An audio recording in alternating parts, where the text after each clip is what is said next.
ማለት ነው ገብቷል። መተቸት እንደዚህ መሳደብ ይሄ ምናምን አግባብ አይደለም።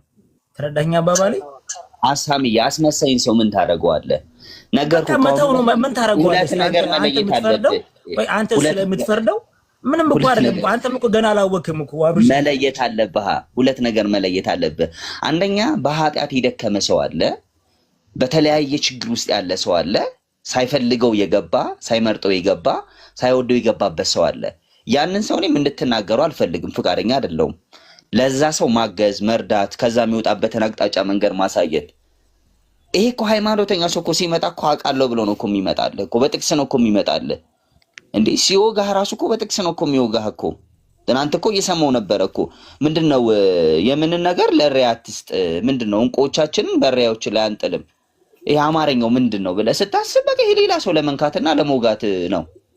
አየህ አንዳንድ ጊዜ የተገኘው ሁሉ ጥቅስ አይጠቀስም፣ የተገኘው ቃል ሁሉ አይነገርም።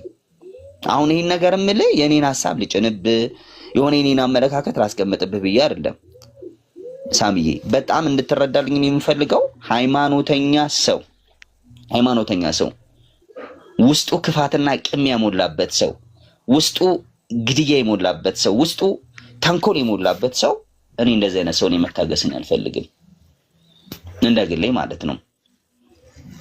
ምክንያቱም ያ ሰው ሲመጣ ካንተ እንደሚበልጥ አድርጎ ነው የሚመጣው፣ ካንተ እንደሚሻል አድርጎ ነው የሚመጣው። ምን አድርገህ ታየዋለህ? ሲመጣ ሊያሳልምህ ነው የሚፈልገው።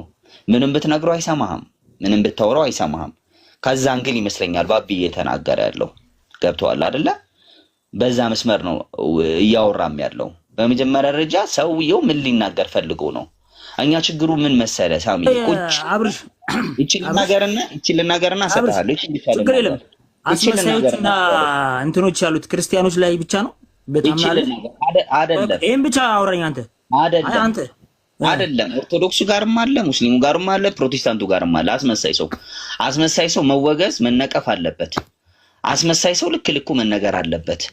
ቀድም ግን ያልኩ ነገር አለ። ሰው ልጅ ሲሰማ ሲያዳምጥ ተናጋሪው ለማለት የፈለገውን እንጂ ተናጋሪው ላለማለት የፈለገውን ነገር መስማት የለብህም። አሁን አብዛኞቻችን እዚህ ቁጭ ብለን ባቢ ሊናገር ያልፈለገውን ነገር ነው ጆሮአችን የሚሰማው። ባቢ ሊያስተላልፍ ያልፈለገውን ነገር ነው ሊሰማ የሚፈልገው። የሚገርም ነገር ባቢ የሆነ ሊያንሸራሽር እኮ የሚፈልገው ሊያፈስ የሚፈልገው ነገር እኮ አለ ቱቦ ውስጥ። እኛ ራሳችን የሆነ አሸዋም ጠጠርም አድርገን የሚወርደው ነገር ባቢ የሚወርደው ነገር እኮ የተበላሸ ነገር ነው እንላለን። ግን ችግሩ ያለው ማን ጋር ነው? እኛ ጋር ነው። ደፍነነዋል እኛ። ስለዚህ ጥርት አድርገን መስማት አለብን። በቃ ሰውየው ምን ለማለት ፈልገው ነው? ምን ለማውራት ፈልገው? ምን ለማስተላለፍ ፈልገው ነው? ምንድነው ሐሳቡ? ገብቷል አይደለ? ሊናገርበት የፈለገበትን ሞቲቭ እንደ ትልቅ ሰው፣ እንደ ጥበበኛ ሰው፣ እንደ አስተዋይ ሰው ደግሞ መረዳትና ማገናዘብ በጣም ጥሩ ነው ብዬ አስባለሁ። ሳሚ ይቀጥል። እኔ ማለትም ምንም ሐሳብ የለኝም። ለማንኛውም አስመሳይና ሁሉም ጋር ነው ያለው። ማለትም ክርስቲያኖች ጋር ብቻ አይደለም። ክርስቲያኖች ስንል ያው ሁሉም ጋር አለ። በቃ ኦርቶዶክስም አለ፣ ፔንቴም አለ፣ ሁሉም ጋር አለ። ግን ሙስሊም ጋርም አለ። ሙስሊሞች ግን በጣም ባቢ ይገባኛል። እኔ ብዙ ነገር አየዋለሁ ከባቢ። በጣም የነሱን ድካም ትተህ ክርስቲያኖች ላይ ነው ሁሌ አንተ የምትበረታው። ገብቷል? ከዛ አንፃር ነው አንተ ነው የተናገርኩት እንጂ ሌላ ነገር ፈልጌ አይደለም። ብራዘር አንተ ሳሚዬ ኦኬ ባብ እንደ እውነቱ ስንሄድ ማለት ነው እውነት እንደው በፐርሰንት አስቀምጥ ብትለኝ እኔ ሙስሊሞች ጋር ያየሁት ነገር የለም። ጌታ በሚያውቀው እውነት አብርሺ ይኸውልህ አንድ ነገር ልንገርህ። በጣም ይኸውልህ እኔ አንድ ነገር ልንገርህ። በጣም ጠያቂ ሆነ ብዙ እስልምና ላይ ብዙ እንትን የምትል ከሆነ እስከምትቦለክም ድረስ አለ። ይሄ በጣም ቀላል ነገር ነው። ቁም ነገር ነው ሞራለ እኔ አላውቅም። እኔ እሱን እኔም ጠይቄያለሁ። እሱን እኔ እንጃ ሳሚዬ፣ እንደዛ መድፈር ነው አይችልም። ችግር የለውም። አብረን አይደል ያለ ነው አብረን ያለ ነው። እንቀጥላለን። ችግር የለውም አብርሽዬ። እሺ አብርሽ ምንድነው ችግሩ መሰለ? አንዳንድ እኔ በጣም ነው የማመሰግነው አብርሽ፣ አመለካከትህን በጣም ነው የማደንቅህ፣ በጣም ነው የማመሰግነው። ግን ችግሩ ምንድነው? አንዳንድ ሰዎች በአይናቸውን ሰምተው በጆሮአቸውን የሚያዩ ሰዎች ስላሉ እነሱን ማስረዳትም በጣም ከባድ ነው። አንዳንድ ሰዎች ከአንገት በላይ አፍ ናቸው። እኔ እንደማወራው ሁሌ ማለት ነው። ማውራት እንጂ ማስተንተን፣ ማሽተት፣ ማየትና መስማት የሚባል ነገር የለም። ከአንገታቸው በላይ የተሸከመው አፍ ብቻ ነው። የሚጠቀሙት አፋቸው ብቻ ነው፣ ማውራት ብቻ ነውና እነሱ የሚፈልጉት ምንድነው? እኔ ነብዩ መሐመድ ሐሰተኛ ነብይ ናቸው፣ ለምን የ9 ዓመት ልጅ አገባ ምናምን እያልኩ እንዳወራላቸው ነው። እሱ እኔን የሚመለከት ጉዳይ አይደለም። እኔ ማወራው ምንድን ነው? ሰዎች እኔ ብዙ ጊዜ ሙስሊሞችም ክርስቲያኖችም ነው የምሳደበው። ከተሳሳቱ አጠፉ ብዬ ማምን ካመንኩ ሙስሊሞችም እናገራለሁ፣ ተናግሬያለሁ፣ እናገራለሁ ሁሌ ማለት ነው። በሃይማኖት ዙሪያ ግን ሰው የተረዳ አንድም ሰው የለም። የሚገርምህ ነገር እነሱ እየሰበክን ነው ለክርስትና ጠበቃ ቆመናል ብለው ከሚሉ ሰዎች እኔ ነኝ የምጠቅመው። እንደውም በሚገርምህ ነገር ምክንያቱ ምንድን ነው? ክርስትና የሚስፋፋው ወንጌልን በመስበክ እንጂ ጥላቻን በማስተማር አይደለም ብዬ ነው የማምነው። ክርስትና የሚያውቅ ትውልድ መፍጠር ትተህ ሙስሊምን ወይም ሌላ አማኝን የሚጠላ ትውልድ የምትፈጥር ከሆነ ውስጡ መግባት ያለበት ምንድነው? ወንጌልና መጽሐፍ ቅዱስን እውቀትን እንጂ ጥላቻ ከሆነ ትውልዱን በጥላቻ እየመረዝክ በጥላቻ አይምሮውን እየደፈንክ ከሆነ እንትን የምታደርገው የምበክለው ትውልዱ እውቀት የሌለው ፎንጋ ትውልድ ነው እየፈጠርክ ያለው። ነገ ምንድነህ ማነህ ብትለው እኔ ክርስቲያን ነኝ ሊልህ አይችልም። ማነህ ብትለው ነብዩ መሐመድ እኮ የ9 ዓመት ሚስትን ያገባው ይላል። አሁንም እንደዛ ነው ያለው። ከእንደዚህ አይነት ነገር ወጣችሁ ትውልድን መጽሐፍ ቅዱስን እንዲያውቅ አስተምሩት ብሎ ማለት የክርስቲያን ጠላት ነው፣ የክርስትና ጠላት ነው ይላል። ሰው የምትከተለውን መጽሐፍ አንብብ፣ ተመልሰህ እውቀት ይኑርህ፣ በቃ ፈትሸው፣ ገምግመው፣ አገናዝብ ብሎ ማለት ስድብ ነው ለነሱ። እነሱ ግን ክርስትና መጥቀም ማለት እነሱ የሚረዱት ነብዩ መሐመድ እያነሳክ መሳደብ፣ ሙስሊሞችን እያዋረድክ እያንቋሸሽክ መዋል ምናምን ምናምን ምናምን ነው። ይሄ ነው የነሱ ለክርስትና ፍቅር መስጠት ማለት። ትክክለኛ ክርስቲያን የሚባለው ሰው ደግሞ እንደዚህ አይነት ሰው ነው። እኔ ደግሞ አይደለሁም። የራሴ የሆነ አመለካከትም አለ። በአምላክነት ዙሪያ፣ በአምላክ ዙሪያ፣ በአምላክ ባህሪ ዙሪያ፣ በአምላክ ስም ዙሪያ በኢየሱስ ክርስቶስ አምላክነት ዙሪያ እኔ የራሴ የሆነ አመለካከት አለኝ። እሱ እኔን ነው የሚመለከተው። የተለያዩ ነገራቶች ናቸው። ስለ ሰዎች ሳወራና እኔ ሐሳቤን ስገልጽ አምላክነት በኢየሱስ ክርስቶስ አምላክነት ዙሪያ በጣም የተለያዩ ነገራቶች ናቸው። እሱን አያይዘው መጥተው አምላክ ይሳደባል፣ ክርስትና ይሳደባል፣ ክርስትና ይጠላል ይላል። ስለምጠላ አይደለም። እሱማ ልጠቅማችሁ ብዬ ነው እንደዛ ብዬ የማወራው። ከእንደዚህ አይነት ጥላቻና ድንቁርና ወጥታችሁ ትውልድን መጽሐፍ ቅዱስን አስተምሩ ማለት እናንተን መጥቀም እንጂ መጉዳት አልነበረም። ስለዚህ እናንተን እጠቅማለሁ ብዬ ደግሞ እኔ የማላምንበትን ያልሆነ ነገርን ነው ራሱ ያልሆነ ነገርን አልናገርም። እናንተ የምታምኑበትና የምታራምዱትን ይሄ ነው። ሐሳብ ስለሌላቸው ልጁ ወጣ። በቃ እንደዚህ ነው። ከባድ ነው። ይህ እንግዲህ ያው ይሄን ይመስላል። ያው የሰው ምንድነው መልኩም ጅንጉርጉር ነው። እኔ ውስጥ ያለ አንተ ጋር ላይኖር ይችላል፣ አንተ ውስጥ ደግሞ ያለ እኔ ጋር ላይኖር ይችላል። ሳጠፋ በፍቅር ልታቀናኝ፣ ስታጠፋ በፍቅር ላቀናህ። ዋናው ፍቅር ይበልጣል። በዚህ መንገድ ነው መሄድ ያለብን። መበሻሸቅ፣ መነቋቆርና መጠላላት ምንም አይጠቅመንም። እንዳልከው ትክክል ነው። አንብብ። በቃ ክርስቲያኑም መጽሐፍ ቅዱስን ያንብብ፣ ሙስሊሙም ቁርአኑን ያንብብ። እዛ ብንሄድ እጅግ በጣም ጥሩ ነው ብዬ አስባለሁ። እንግዲህ አመሰግናለሁ ባብዬ። ከላይም ያላችሁም ውስጥም ያላችሁም ሁላችሁም ሙስሊም ወንድሞቼ እንዲሁም ክርስቲያን ወንድሞቼ ወዳችኋለሁ። መልካም ቀን፣ መልካም ጊዜ፣ መልካም ውሎ ይሁንላችሁ። እሺ ባብዬ በጣም አመሰግናለሁ። አብሮኝ በሚገባ እሺ አባቴ በጣም አመሰግናለሁ። በጣም ነው የማመሰግነው። መስበክ ከፈለክም በፈለከው ሰዓት መጥተህ አምላክህን እምነትህን መስበክ ትችላለህ። በእኔ ችግር የለብኝም። በጣም ነው የማመሰግነው። እኔም በጣም ነው የማመሰግነው። እሺ ደህና ዋሉልኝ። እሺ ሁላችሁ እሺ በርታ፣ ተባረክ። እሺ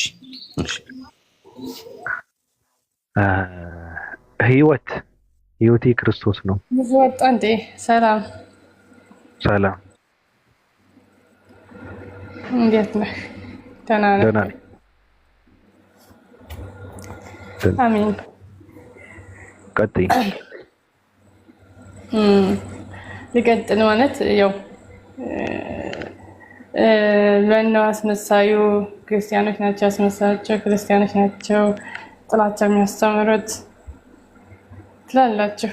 አስመሳይ በሁሉም የሰው ልጅ በሙሉ መልካም አለ። እንደው ከእምነት ወጣ እንበልና እምነቱን ተውና አስመሳይ በሁሉም የሰው ልጅ በሙሉ እንደ ባህሪው ይለያያል። አስመሳይ አለ፣ ሌባ አለ፣ ማንኛውም ጸባይ ያለበት የሰው ልጅ ማለት ነው።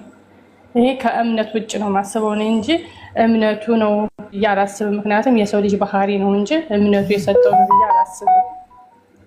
አስመሳይ ሲሆን ሌባ ሲሆን ምን ሲሆን አይ እሱ እኮ ሙስሊም ክርስቲያን ነው ምናምን አይደለም። ይሄ የሰው ልጅ ጸባይ ነው። ነገር ግን ክርስቲያኖች ጥላቻ አስተምራሉ ያልከው በጣም ስህተት ነው። ምክንያቱም መጽሐፋችንም አይፈቅድም ጥላቻ ማስተማር። ለሰው ልጅ በሙሉ እኛ ጥላቻ አስተምረን ማናቅም ተምረን ማናቅም ለወደፊቱም አንማርም። ብቻላችሁ ከሰው ጋር በሰላም ኑሮ የሚል አምላክ ነው ያለን። መጽሐፋችንም እሱ ነው የሚደግፍ። እኛ ለእምነታችን ብለን እንሞታለን እንጂ ለእምነታችን ብለን ሰው አናሳድድም፣ ሰው አንገልም፣ ሰው አንቆርጥም። ገዳይም ፈጣሪ ነው፣ የሚያኖርህም ፈጣሪ ነው፣ የሚይዝህም ፈጣሪ ነው እንጂ እኛ ለፈጣሪ አግዘን ሰውን አናርድም ማለት ነው። ራሱ ኃያል ነውና ጥላቻም አንማርም፣ አናስተምርም፣ አንማርም። ይሄ የውሸት ክስ ነው ለማለት ነው። ከዛ በመቀጠል ደግሞ አንተ የኛ መጽሐፍ እያነሳ ስለ አምላካችን መጠየቅ መብት ነው። ጠይቀ መረዳት መብት ነው። አትጠይቅ አይባልም። ግን በተንቋሸሸ አንደበት በማንቋሸሽ ብዙ ጊዜ እሰማሃለሁ። እንደዚህ ነው እያልክ ትሄድበታለህ። እሱ ጥሩ አይደለም። ይሄ የእምነት መቻቻል ያመጣል ብዬ አላምንም። እውቀት ያለው ሰው መሞገት ነው እንጂ ማንቋሸሽ ተገቢ ነው ብዬ ስለማላምን ማለት ነው። ከዛ በተረፈ ደግሞ በቃ ይሄ ነው ያለኝ ነገር። በቃ ልጠይቅሽ ለምጠይቀኝ ዘሌዋውያን 24:16 ላይ ያለው ምንድን ነው የሚለው? ያው ዘሌዋውያን ሄደህ ገባህ? አዎ ያንተ እኮ እንጂ ነው ሻምበው ምንድን ነው የሚለው? አይ ከተናገርሽው አንጻር ነው። እኛ አምላክን አገዘን ምናምን አለ። ዘሌዋውያን ብሉይ ኪዳን የተጻፈበትን መንገድ መጀመሪያ ማወቅ አለብህ። ምንድን ነው የተጻፈበትን መንገድ? የዘሌዋውያን እንደዚህ ብሎ ግደሉ ብሏል፣ እንደዚህ ብሏል የምትሉት ነገር ማለት ነው። የምትሉት አትበኝ። እኔ ነኝ አንቺ ጋር ማወራው እኔ ነኝ። ግን እዛ ጋር እያወራ ያለው ምንድን ነው? አንቺ ምንድን ነው ያልሽው? እኛ ለእምነታችን እንሞታለን እንጂ ለእምነታችን ብለን ሰው አንገልም፣ ሰው አናርድም ምናምን ብለሽ ይሄ እንትን ነው ፖለቲካ አይነት እንትን ሰርተሽ ግን የእግዚአብሔርንም ስም የሚሰድ ፈጽሞ ይገደል ይላል። ማህበሩንም ሁሉ ይውገሩት፣ መጻተኛ ወይም የሀገር ልጅ ቢሆን የእግዚአብሔርን ስም በሰደበ ጊዜ ይገደል አለ። የሚገሉት ማን ናቸው? ሰዎች አይደሉም? እሱ በብሉይ ኪዳን የተሰጠ ህግ ነው እንጂ አሁን አይደለም። አዲስ ኪዳንና ብሉይ ኪዳን ተናገር።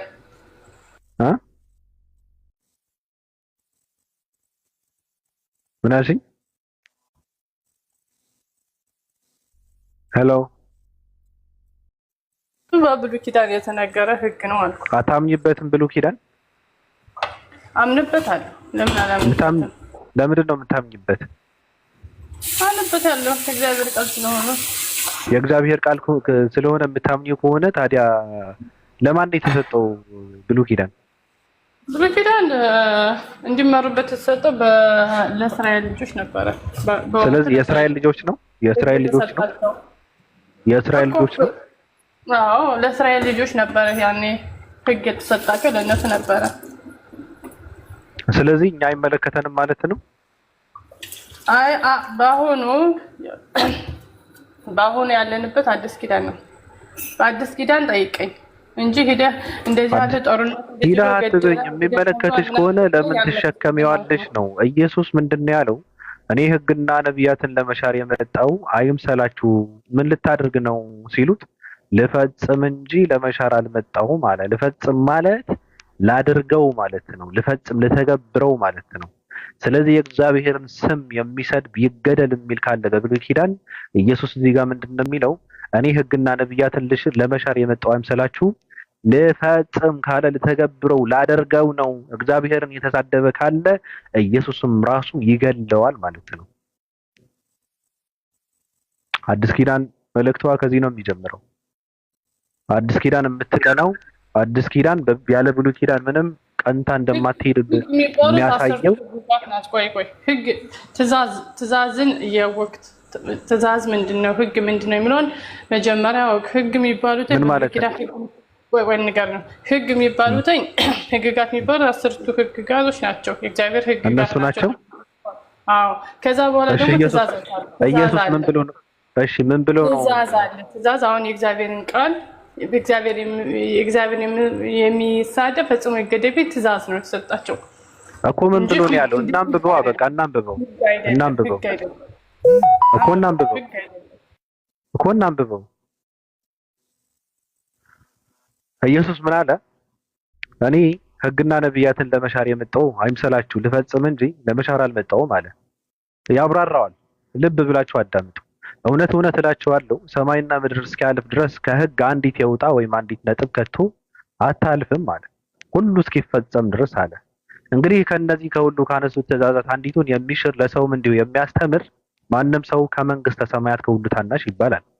የሚያደርግ ግን የሚያስተምርም ማንም ቢሆን እርሱ በመንግስተ ሰማያት ታላቅ ይባላል አለ። እላችኋለሁና ጽድቃችሁ ከጻፎችና ከፈሪሳውያን ጽድቅ ካልበለጠ ወደ መንግስተ ሰማያት ከቶ አትገቡም አለ። ለቀደሙት አትግደል እንደተባለ ሰምታችኋል፣ የገደለም ሁሉ ፍርድ ይገባዋል አለ ኢየሱስ። ስለምንድን ነው የሚያወራው? አትግደል። እኔ ግን ታመጪዋለሽ። እኔ ግን እላችኋለሁ በወንድሙ ላይ የሚቆጣ ሁሉ ፍርድ ይገባዋል፣ ወንድሙንም ጨርቃም የሚለው ሁሉ የሸንጎ ፍርድ ይገባዋል፣ ደንቆሮ የሚለውም ሁሉ የገሃነም እሳት ፍርድ ይገባዋል አለ። እንግዲህ መባህን በመስሚያው ላይ ብታቀርብ በዚያም ወንድምህ አንዳች በአንተ ላይ እንዳለው ብታስብ በዚያ በመሰዊያው ፊት መባህን ትተህ ሂድ። አስቀድመህ ከወንድምህ ጋር ታረቅ፣ በኋላም መጥተህ መባህን አቅርብ። አብረኸው በመንገድ ሳለህ ከባላጋራህ ጋር ፈጥነህ ተስማማ። ባላጋራ ለዳኛ እንዳይሰጥ ዳኛም ለሌላው ወደ ወህኒም ትጠላለህ። እውነት እላለሁ የመጨረሻዋን ሳንቲም እስክትከፍል ድረስ ከቶ ከዚህ አትወጣም። አታመንዝር እንደተባለ ሰምታችኋል። እኔ ግን እላችኋለሁ ወደ ሴት ያየ ሁሉ የተመኛትም ያን ጊዜ በልቡ ከእርሷ ጋር አመንዝረዋልና። ቀኝ ዓይንህም ብታሰናክልህ አውጥተህ ከአንተ ጣላት። ሙሉ ሰውነትህ በገሃነም ከሚጣል ይልቅ ከአካላትህ አንድ ቢጠፋ ይሻላልና አለ። በነገራችን ላይ ያመነ የተጠመቀ ይድናል የሚለውን የሚያፈርስ ጥቅስ ነው ይሄ ራሱ። ለምን የሰው ልጅ ገሃነም እሳት የሚወረወረው በሚሰራው ኃጢአት እንደሆነ ያብራራል እዚህ ጋር። እኛ የዳነው እኛ የምንጸድቀው እኛ መንግስተ ሰማያትን የምንወርሰው በማመንና በመጠመቅ ነው ብሎ ማለት በጣም ስህተት እንደሆነ የሚያሳይ ጥቅስ ነው። ለምን ቀኝ ዓይንህም ብታሰናክልህ አለ አውጥተህ ከአንተ ጣላት አለ። ሙሉ ሰውነትህ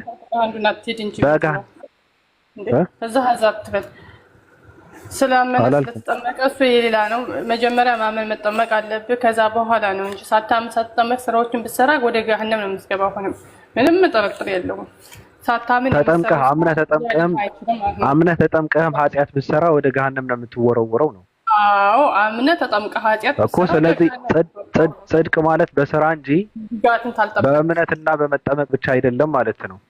ኖ አንድ ነገር ማሰብ አለብህ። አንድ ሰው ህግ መጀመሪያ ያምናል፣ በፈጣሪ ያምናል። በፈጣሪ ሳታምን መልካም ስራ ብትሰራ አንተ ለምሳሌ በፈጣሪ ባታምን መልካም ስራዎችን ብትሰራ ወደ ገደል ነው የምትወረወረው እንጂ መልካም ስራ ሰርተሃል አትባልም። ምክንያቱም ፈጣሪ እስካላመንክ ድረስ።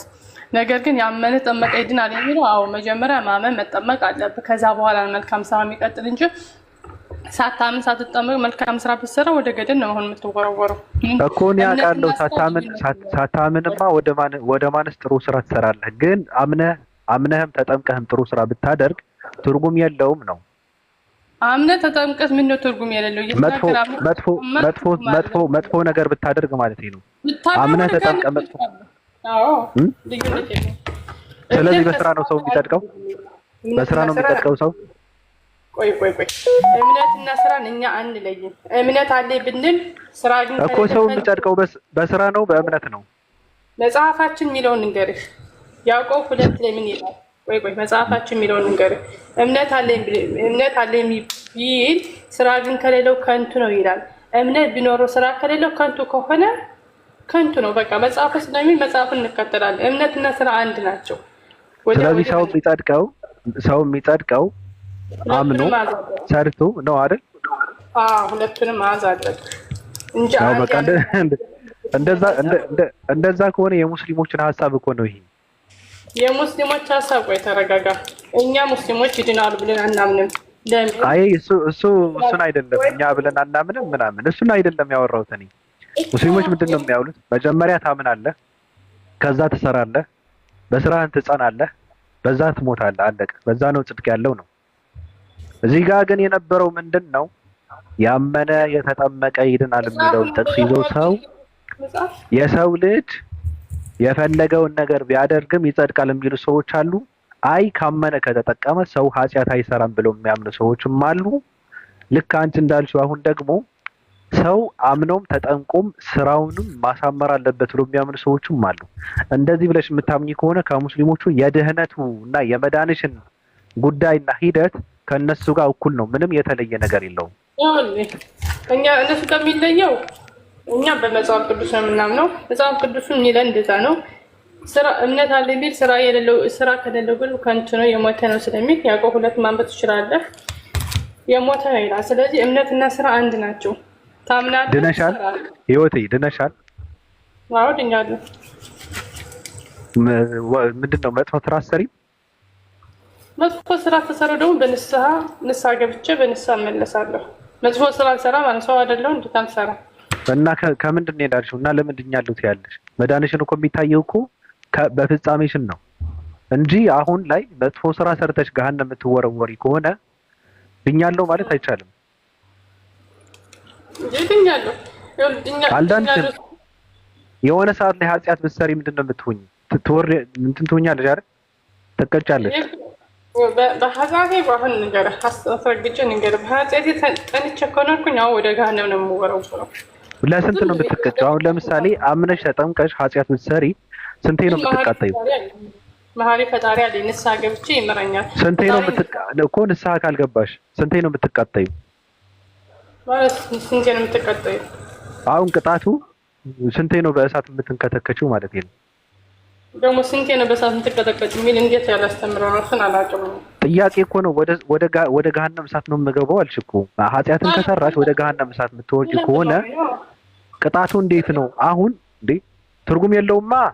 አሁን አንቺ ኃጢአት ብትሰሪ ዘላለምን እሳት እየተቃጠልሽ ነው የምትኖሪ ማለት ነው። ይኸውልሽ እኔ ሲጀመር መሀሪ አምላክ አለኝ ገሃነም እገባለሁ ብዬ አላምንም። ኃጢአት ከሰራሽ እኮ ነው አለ እኮ። ኃጢአት ከሰራ ሰው ገሃነም ይወረወራል አለ እኮ ኢየሱስ። እሱን እኔ አምንበታለሁ። ስራ ከሌለኝ ወደ ገሃነም ነው የምወድቀው ነው። ገባኝ። ስራ ከሌለሽ አሁን ኃጢአት ብትሰሪና ገሃነምን ብትገቢ ለስንት ነው ገሃነም የምትገቢው ነው? ለዘላለም ነው። ምንድን ነው ለስንት ነው ይባላል? ለዘላለም እና የሙስሊሞች ይሻላል። ቆይ ላስረዳሽ፣ ላስይዝሽ፣ ላስጨብጥሽ። እንደው በእውነት አሁን ከባዱ ነገር ምንድን ነው? እስልምና ጋር ያለው ምንድን ነው? አንድ ሰው ያምናል፣ ከዛ ጥሩ ነገር ያደርጋል፣ ኃጢአት ከሰራ ንስሐ ይገባል፣ ጥሩ ነገር በማድረግም ይጸናል፣ ከዛ ያልፋል፣ ከዛ ይድናል። ኃጢአት ከሰራ ይባላል እዛ ጋር ኃጢአት ከሰራ ቅጣት አለው። ይቀጣና በኃጢአቱ ልክ ተቀጥቶ ይወጣል ነው የሚለው። እዚህ ጋር ግን አንድ ሰው ትንሽም ኃጢአት ሰርቶ ቢገባ ለምሳሌ ብዙ ጥሩ ነገር ሰራ፣ በጣም ደግሞ አንድ ከበድ ያለ አንድ ከባድ ኃጢአት ሰራ እና ንስሐ አልገባም፣ ሰው ወደ ሲኦል ይወረወራል፣ ዘላለም እየተንከተከተ ይኖራል ማለት ነው። በእኛ መጽሐፍ እንደዛ ነው የሚለው። የኃጢአት ትንሽ ትልቅ የለውም ይላል።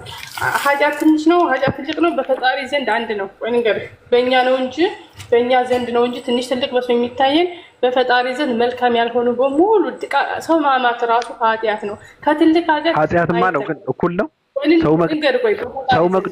ሰው መግደልና ሰው መሳደብ እኩል ነው። እኩል ነው፣ በፈጣሪ ዘንድ እኩል ነው። መሰለህ መስደብም ሆነ ማሰደብ፣ ሰው ማስገደል፣ ኤኒቲንግ ማንኛውም ኃጢአቶች በፈጣሪ ዘንድ እኩል ነው። ምክንያቱም ፈጣሪ እንደ ሰው አይደለም። ይሄ ትንሽ ነው ይሄ ትልቅ ነው አይደለም የሚያስተውለው። አንተ መልካም ፈጣሪ በፈጠረ ፍጥረት ነህ፣ በመልካም መንገድ መኖር አለብህ። ካኖርክ ግን ኃጢአት ትንሽ ትልቅ የለውም። ነገር ግን በንስሐ የምትመለሳለህ። እኛ በኃጢአታችን ጸንተን እንኖራለን አንልም። መሐሪ አምላክ ካለን ይመረን ብለን እናምናለን። ስለዚህ እህቴ በኢየሱስ ክርስቶስ ልክ ነሽ። ወንድሙንም ጨርቃም የሚለው ሁሉ የሸንጎ ፍርድ ይገባዋል፣ ደንቆሮ የሚለውም ሁሉ የገሃነም እሳት ፍርድ ይገባዋል አለ። አሁን ሰዎች አንድ ኢትዮጵያዊ አንተ ደንቆሮ የሚሉ ሰዎች ንስሐ ሳይገቡ ከሞቱ ሲኦል ናቸው ማለት ነው? ይገባሉ። አይ አባባሉ ይለያያል። እንደዚህ ብሎ ገንቆራን አምልጡ ጋይስ፣ አምልጡ። በሆነ 665 የሰው እጥረት አለና 665 አምልጡ ተሳዳቢዎች። እንደው ደንቆሮ ብቻ ሳይሆን እናንተ እንደዚህ ላድርጋት እያላችሁ የምትሳደቡ ሰዎች እኔ ጋር ተስፋ አለ። አምልጡ። ትቃጠላለህ፣ ትንከተከታለህ፣ የፈርዖን ጫማ ጠራጊ ነው የምትሆነው እየተባልክ ነው። አምልጡ፣ ውጡ። በቃ ክርስቲያን ሲጀምር በኃጢአቱ ጸንቶ ይኖራል ብዬ አላምንም። ምክንያቱም ክርስቲያን ነው፣ ንስሐ ይገባል፣ በንስሐ ይመለሳል። እንደዛ ነው እንጂ ንስሐ ካልገባስ አይሰራም አይባልም። ሰው ሁሉ ኃጢአት አይሰራም አይባልም እኮ። ንስሐ ካልገባስ መኪና ቢገጫውስ ትንብሎት ቢያርፍስ ሲኦል ይገባል። በየቀኑ አንድ ነገር ስትሰራ ፈጣሪን ይቅር በለኝ ብለህ ዛሬ አታስብ ቶሎ ብለህ ትገባለህ። እሱ ነው።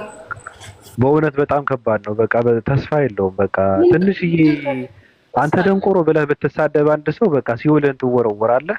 ምክንያቱም እየተሳደብክ መኪና ቢገጭህ ንስሐ ካልገባ ማለት ነው። ይሄ ንስሐ መግባት የሚባለው ነገር ሰው እርሳቸው ሲረግፍ ነው። ኢትዮጵያኖች እውነቱን እናውራ ከተባለ ሞት ሰው ልጅ የሚሞተው አልተሳደብኩም። እኔ አልተሳደብኩም።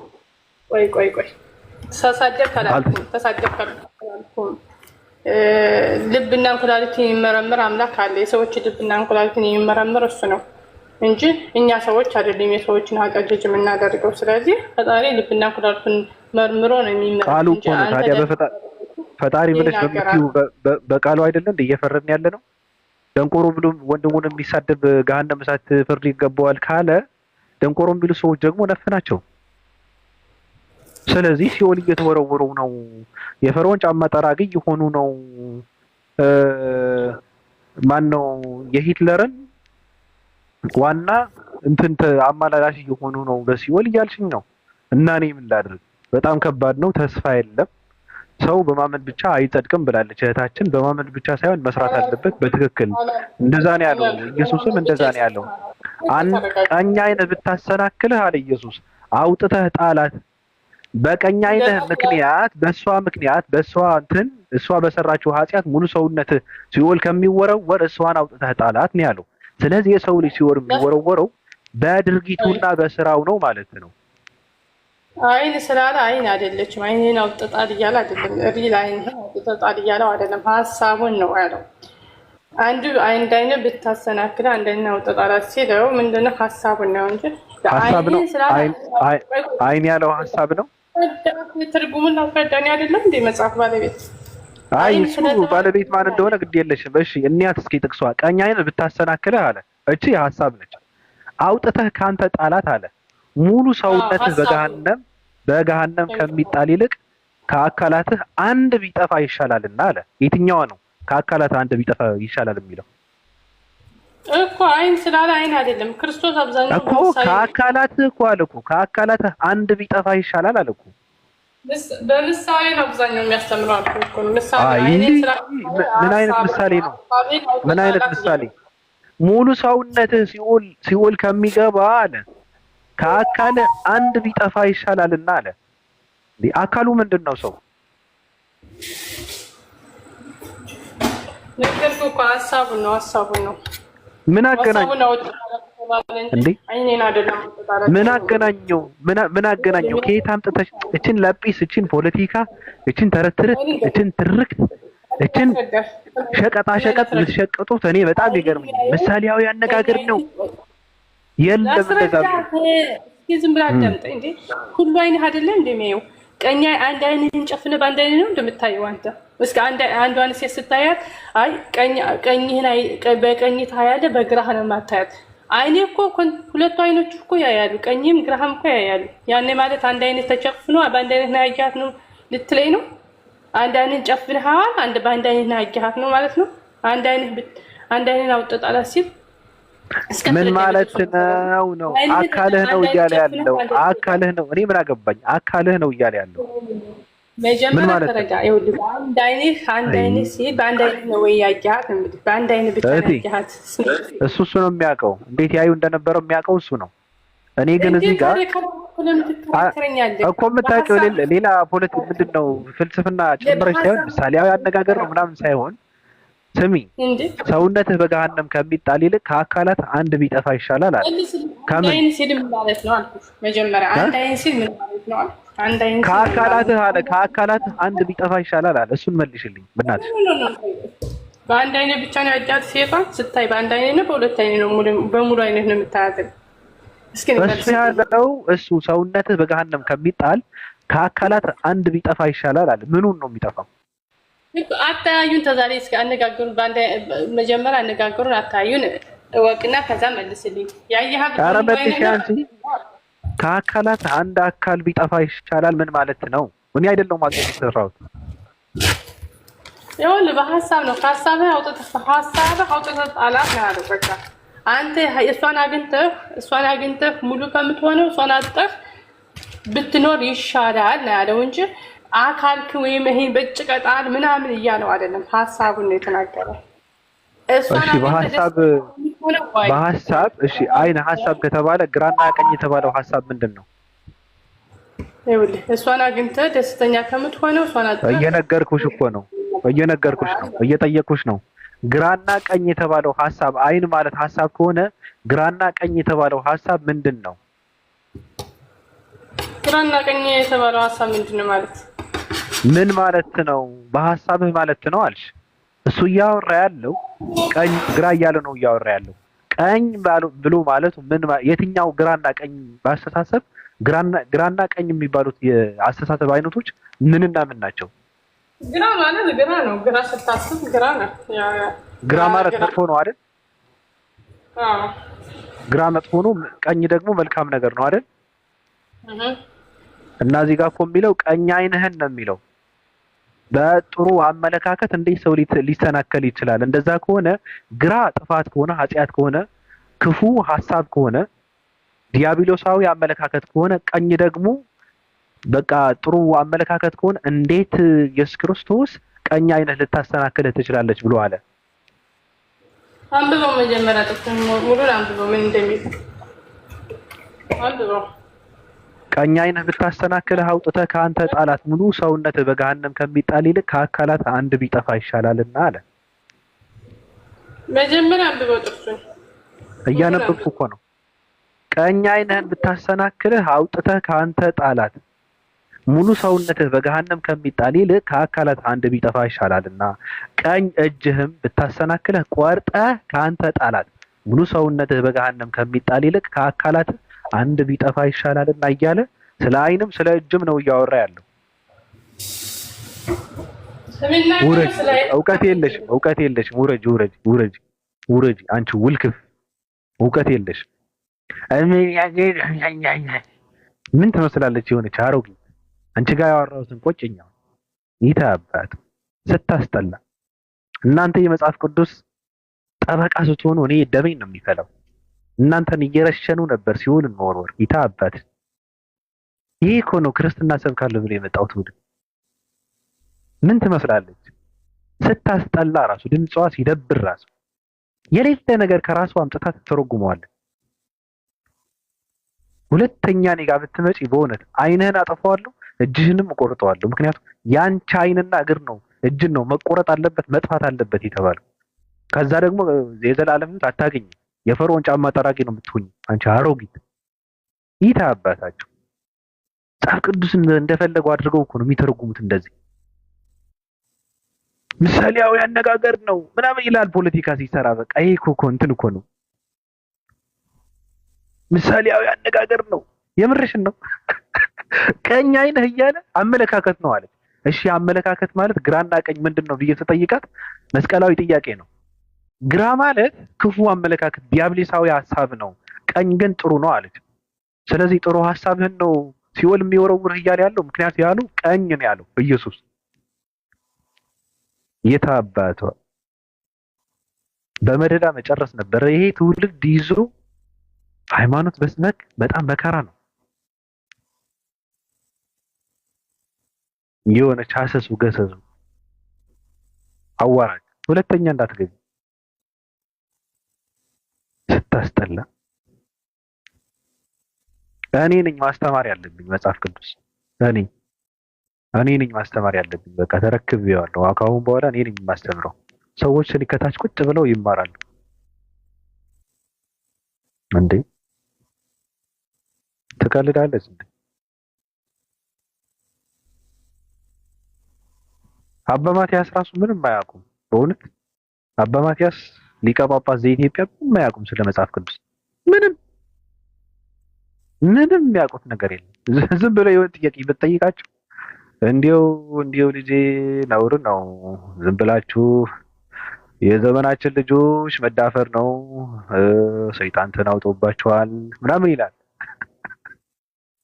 ምንም አዝሮ የሚያስብበት አይምሮ የለውም ትውልድ፣ ትልቅም ትንሽም። እስኪ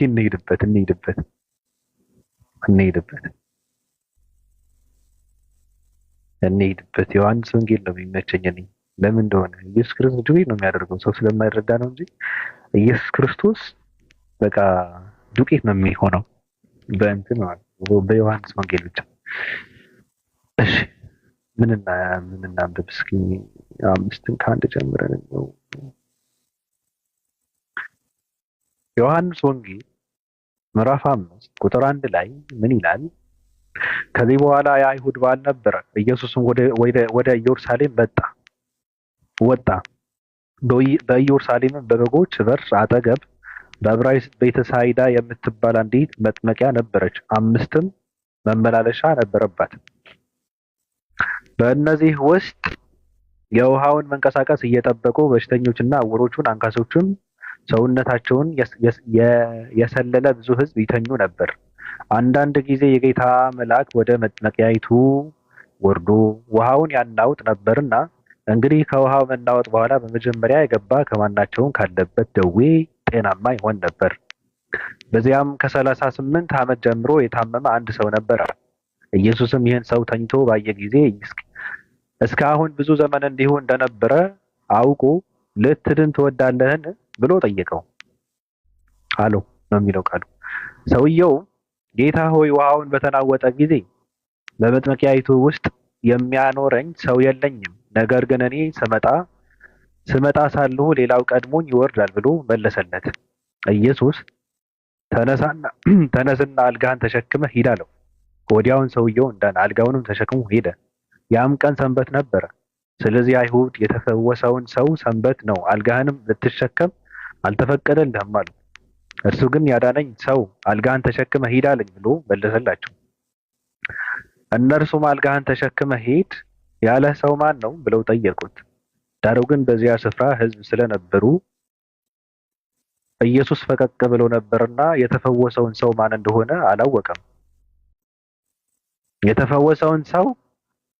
እንደሆነ አላወቀም። አምላኩ አላወቀም። ከዚህ በኋላ ኢየሱስ በመቅደስ አገኘውና እነሆ ድነሃል፣ ከዚህ የሚብስ እንዳይደርስብህ ወደፊት ኃጢአት አትስራ አለው። ኃጢአት አትስራ አለው። የባሰ ነገር ሰውየውም ሂዶ ያዳነው ኢየሱስ እንደሆነ ለአይሁድ ነገረ። ስለዚህም በሰንበት ይህን ስላደረገ አይሁድ ኢየሱስን ያሳዱት ነበርና ሊገድሉትም ይፈልጉ ነበር። ኢየሱስ ግን አባቴ እስከዛሬ ይሰራል፣ እኔም ደግሞ እሰራለሁ ብሎ መለሰላቸው። እንግዲህ ሰንበትን ስለሻረ ብቻ አይደለም፣ ነገር ግን ደግሞ ራሱን ከእግዚአብሔር ጋር አስተካክሎ እግዚአብሔር አባቴ ነው ስላለ፣ ስለዚህ አይሁድ ሊገሉት አብዝተው ይፈልጉት ነበር። ምን ስላለ ነው? አንዳንድ ሰዎች ምንድነው የሚሉት? ኢየሱስ ክርስቶስ አምላክ ነኝ ስላለ ይላሉ።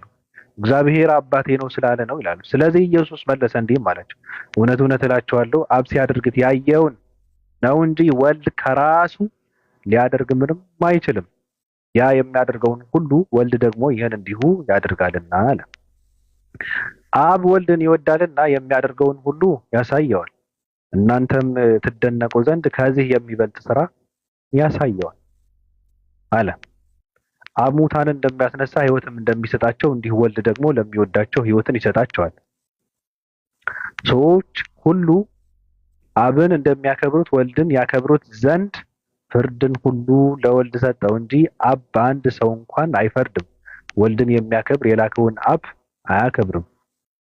እውነት እውነት እላችኋለሁ ቃሌን የሚሰማ የላከኝንም የሚያምን የዘላለም ሕይወት አለው፣ ከሞትም ወደ ሕይወት ተሻገረ እንጂ ወደ ፍርድ አይመጣም ማለት ነው። ቅድም ምንድን ነው ያለው? አብ ሙታንን እንደሚያስነሳ ሕይወትንም እንደሚሰጣቸው እንዲሁ ወልድ ደግሞ ለሚወዳቸው ሕይወትን ይሰጣቸዋል አለ። ምን አይነት ሕይወት ነው የሚሰጣቸው? እውነት እውነት እላችኋለሁ አለ ቃሌን የሚሰማ የላከኝንም የሚያምን የዘላለም ሕይወት አለው አለ። የሚሰጣቸው ሕይወት ይሄ ሕይወት ነው። ሕይወት ማለት እስትንፋስ ማለት አይደለም። ሕይወት ማለት የእግዚአብሔር ተከታይ አደርጋቸዋለሁ፣ ፈጣሪያቸውን የሚፈሩ አደርጋቸዋለሁ፣ የዘላለም ሕይወት ማለት ነው። ድህነት ማለት ነው። ምን በማድረግ ቃሌን የሚሰማ የላከኝንም የሚያምን የዘላለም ሕይወት አለው፣ ከሞትም ወደ ሕይወት ተሻገረ እንጂ ወደ ፍርድ አይመጣም ማለት ነው። እውነት እውነት እላችኋለሁ ሙታንን የእግዚአብሔር ልጅ ድምፅ የሚሰሙበት ሰዓት ይመጣል፣ እርሱም አሁን ነው። የሚሰሙትም በሕይወት ይኖራሉ። አብ በራሱ ሕይወት እንዳለው እንዲሁ ደግሞ ለወልድ በራሱ ሕይወት እንዲኖረው ሰጥቶታልና። የሰው ልጅም ስለሆነ ይፈርድ ዘንድ ስልጣን ሰጠው። በመቃብር ያሉት ሁሉ ድምፁን የሚሰሙበት ሰዓት ይመጣል። መልካምም ያድርጉ ለሕይወት ትንሣኤ፣ ክፉም ያድርጉ ለፍርድ ትንሣኤ ይወጣሉና በዚህ አታድንቁ። ደከመኝ። አመሰግናለሁ። ሩሃይና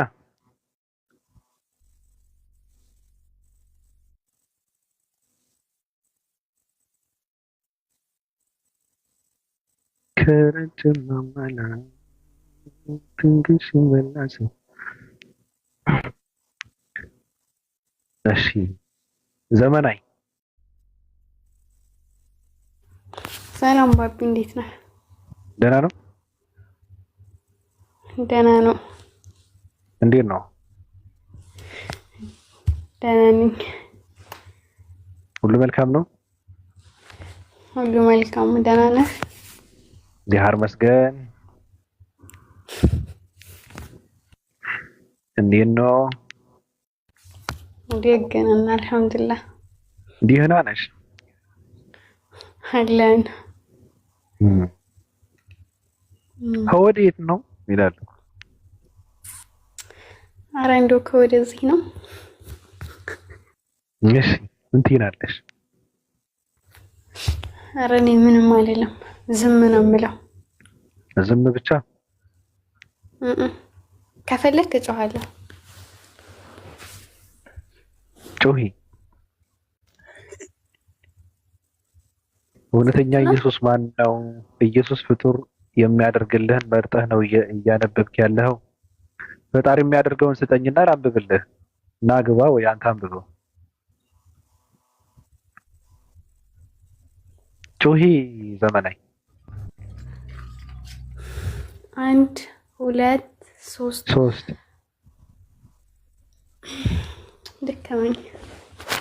ደከመሽ? እሺ የምትይው እስኪ ቆይ አንዴ ነው። እኔና አንቺ በኋላ ነው መርመስመስ ያለብን። ግድ የለሽም። እውነተኛ ሰላም ነው። እንዴት ነው? ደህና ነው፣ እግዚአብሔር ይመስገን። እሺ ቀጥል። ሀሳብህ ምንድን ነው? ሀሳቤ ምንድነው? አንተ አሁን ኢየሱስ ራሱ ስለ አብ እየመሰከረ ያለው ነገር ብቻ ጠቅሰክ እሱን ፍጡር የሚያደርግልህን ነገር ብቻ ነው የመረጥከው። ፍጡር የሚያደርግልህን ነገር እኔ በጣም የሚገርመኝ ነገር እኔ የጻፍኩትን አይደለም። እኔ ሳነብ የነበረው ዮሐንስ ወንጌል ነው። ሌላ ላንብብ? እሺ ዮሐንስ ወንጌል እስኪ ሌላ ላንብብልህ። እሺ እንደው ሌላ ላንብብ እኮ እኔ ላንብብልህ። ደስ እንዲልህ ብዬ ነው።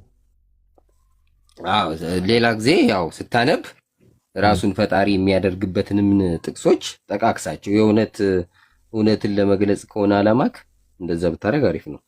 እውነትን ለመግለጽ እኮ ኢየሱስ ፈጣሪ የሚያደርግበት ምንም ነገር የለም። ኢየሱስ ክርስቶስ ሰው እንደሆነ ነው የማምነው እኔ። የሚያደርግበት ብለህ አንተ ነህ እንጂ የምታምነው መጽሐፉ አያምንም። አሁን አንተ ያምናል እንጂ ለምን አያምንም? ለምን አያምንም? ሰውም ፈጣሪም እንደሆነ ነው የሚያምነው። አንተ ሰው ምንድን ነው ሰውም ፈጣሪ? ምን ማለት ነው? ሰውም ፈጣሪም ነው? ሰው ማለት ከሰው የተወለደ፣ አምላክ ማለት ደግሞ ከአምላክ የተወለደ ማለት ነው። ስለዚህ ከሰው ስለተወለደ ሰው ነው፣ ከአምላክም ስለተወለደ አምላክ ነው ማለት ነው። ሁለቱንም። ስለዚህ ሰው ከሰው መወለዱን ብቻ አይተህ የሰውነቱን ብቻ እያወራ ፍጡር ነው ካልክ በቃ ተበልተሃል ማለት ነው። ምንም እኔም አልበላም። ኢየሱስ ክርስቶስ ፍጡር እንጂ ፈጣሪ አይደለም ወንድሜ እኮ። አሁን ፍጡር ብለህ የምትጠቅሰው ግን ባይብልን ነው። ባይብሉ ግን ፈጣሪ መሆኑን ይነግርሃል። ስለዚህ እሱ ፈጣሪም ፍጡርም ነው እያልክ ነው አንተ? አዎ። አይ ፈጣሪም ፍጡር ማለቴ አሁን አንተ ፍጡር ነው ብዬ የምለው ያለምንም ጥቅስ አወራ አይደለም የምለው ሰው ነው የምልህ እኮ። ሰው ፍጡር ነው እንዴ? ፍጡር አይደለም እሱ ፍጡር ነው። እኔ ምንም ጥቅስ መጥቀስ አያስፈልግም። ሰው ነው ግን ፍጡር አይደለም። እኔ አልጠቅስም። ፍጡር ነው ሰው፣ ፍጡር ነው ሰው። አንተ ነህ ፍጡር፣ እሱም ፍጡር ነው። እሱ ግን ሰው ሆኖ የተወለደ ፈጣሪ ነው። የተወለደ ፈጣሪ። መወለድ ማለት ከማህፀን ክንዋኔ በኋላ ያለውን ነገር ነው እንደሆነ ታምናለህ እኮ። ከፈጣሪ ነው የተወለደው። ከፈጣሪ አይደለም የተወለደው፣ ከድንግል ማርያም ከፍጡር ነው የተወለደው። ወንድ ልጅም ትወልጃለሽ የተባለችው የተወለደው እኮ ከአብ ነው። ወንድ ልጅም ትወልጃለሽ የተባለችው ድንግል ማርያም እንጂ እግዚአብሔር አይደለም። ኢየሱስ ክርስቶስ የአብ ልጅ የሆነው እናትህ ደግሞ ከእናትህ ተወለደ። ኢየሱስ ደግሞ ከአብም ተወልዷል፣ ኢየሱስ ከማርያምም ተወልዷል። የአብ ወልድ የሆነው ከሰው ከተወለደ በኋላ ካደገ በኋላ ነው የአብ ልጅ የሆነው እንጂ ሲወለድ ወንድ ልጅም ትወልጃለች የተባለችው ድንግል ማርያም ነች።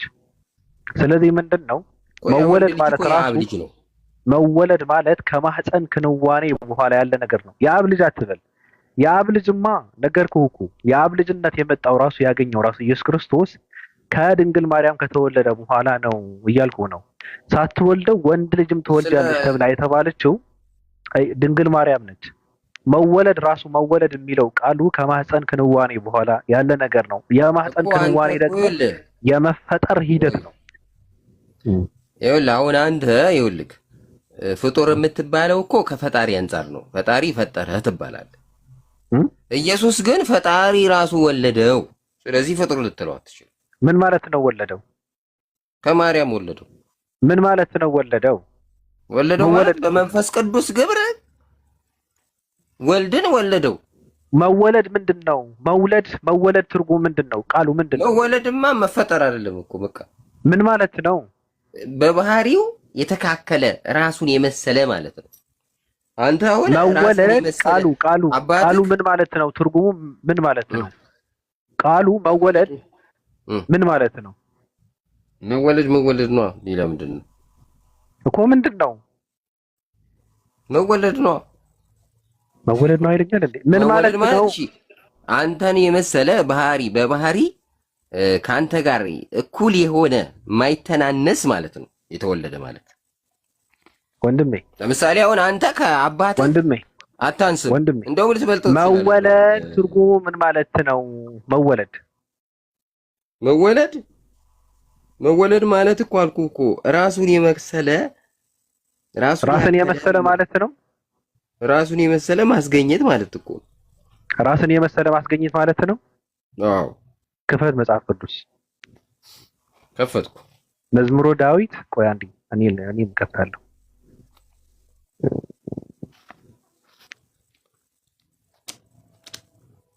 ወይ ቪዲዮ መክፈት ትችላለህ? ቪዲዮ መክፈት አይመቸኝም። አይመችም? እሺ መዝሙረ ዳዊት 92 ላይ ያለው ምንድን ነው? እንትን ለመግለጽ ነው። መጽሐፉን እንዳነብልህ ነው ከፍቼ። ኧረ መወለድ ማለት አንተ አንድ አካል ራሱን የመሰለ እሱን የሚተካከል መውለድ ማለት ነው አልክ አይደል? አዎ። እሺ ምን ማለት ነው? ምን ማለት መዝሙረ ነው? ዳዊት ይኸው ነገርከኝ። 92 ቁጥር 2 ላይ ያለው ምን ማለት ነው? የመወለድ መዝሙረ ትርጉም ዳዊት እንደዛ ከሆነ ምን ማለት ነው? እሺ ምን ይላል? መዝሙር 90 እኮ አንብበው አንተ ምን ይላል? እሺ ላንብበው።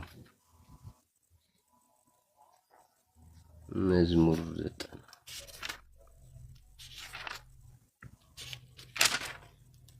በቃል አንብብልህ ተው።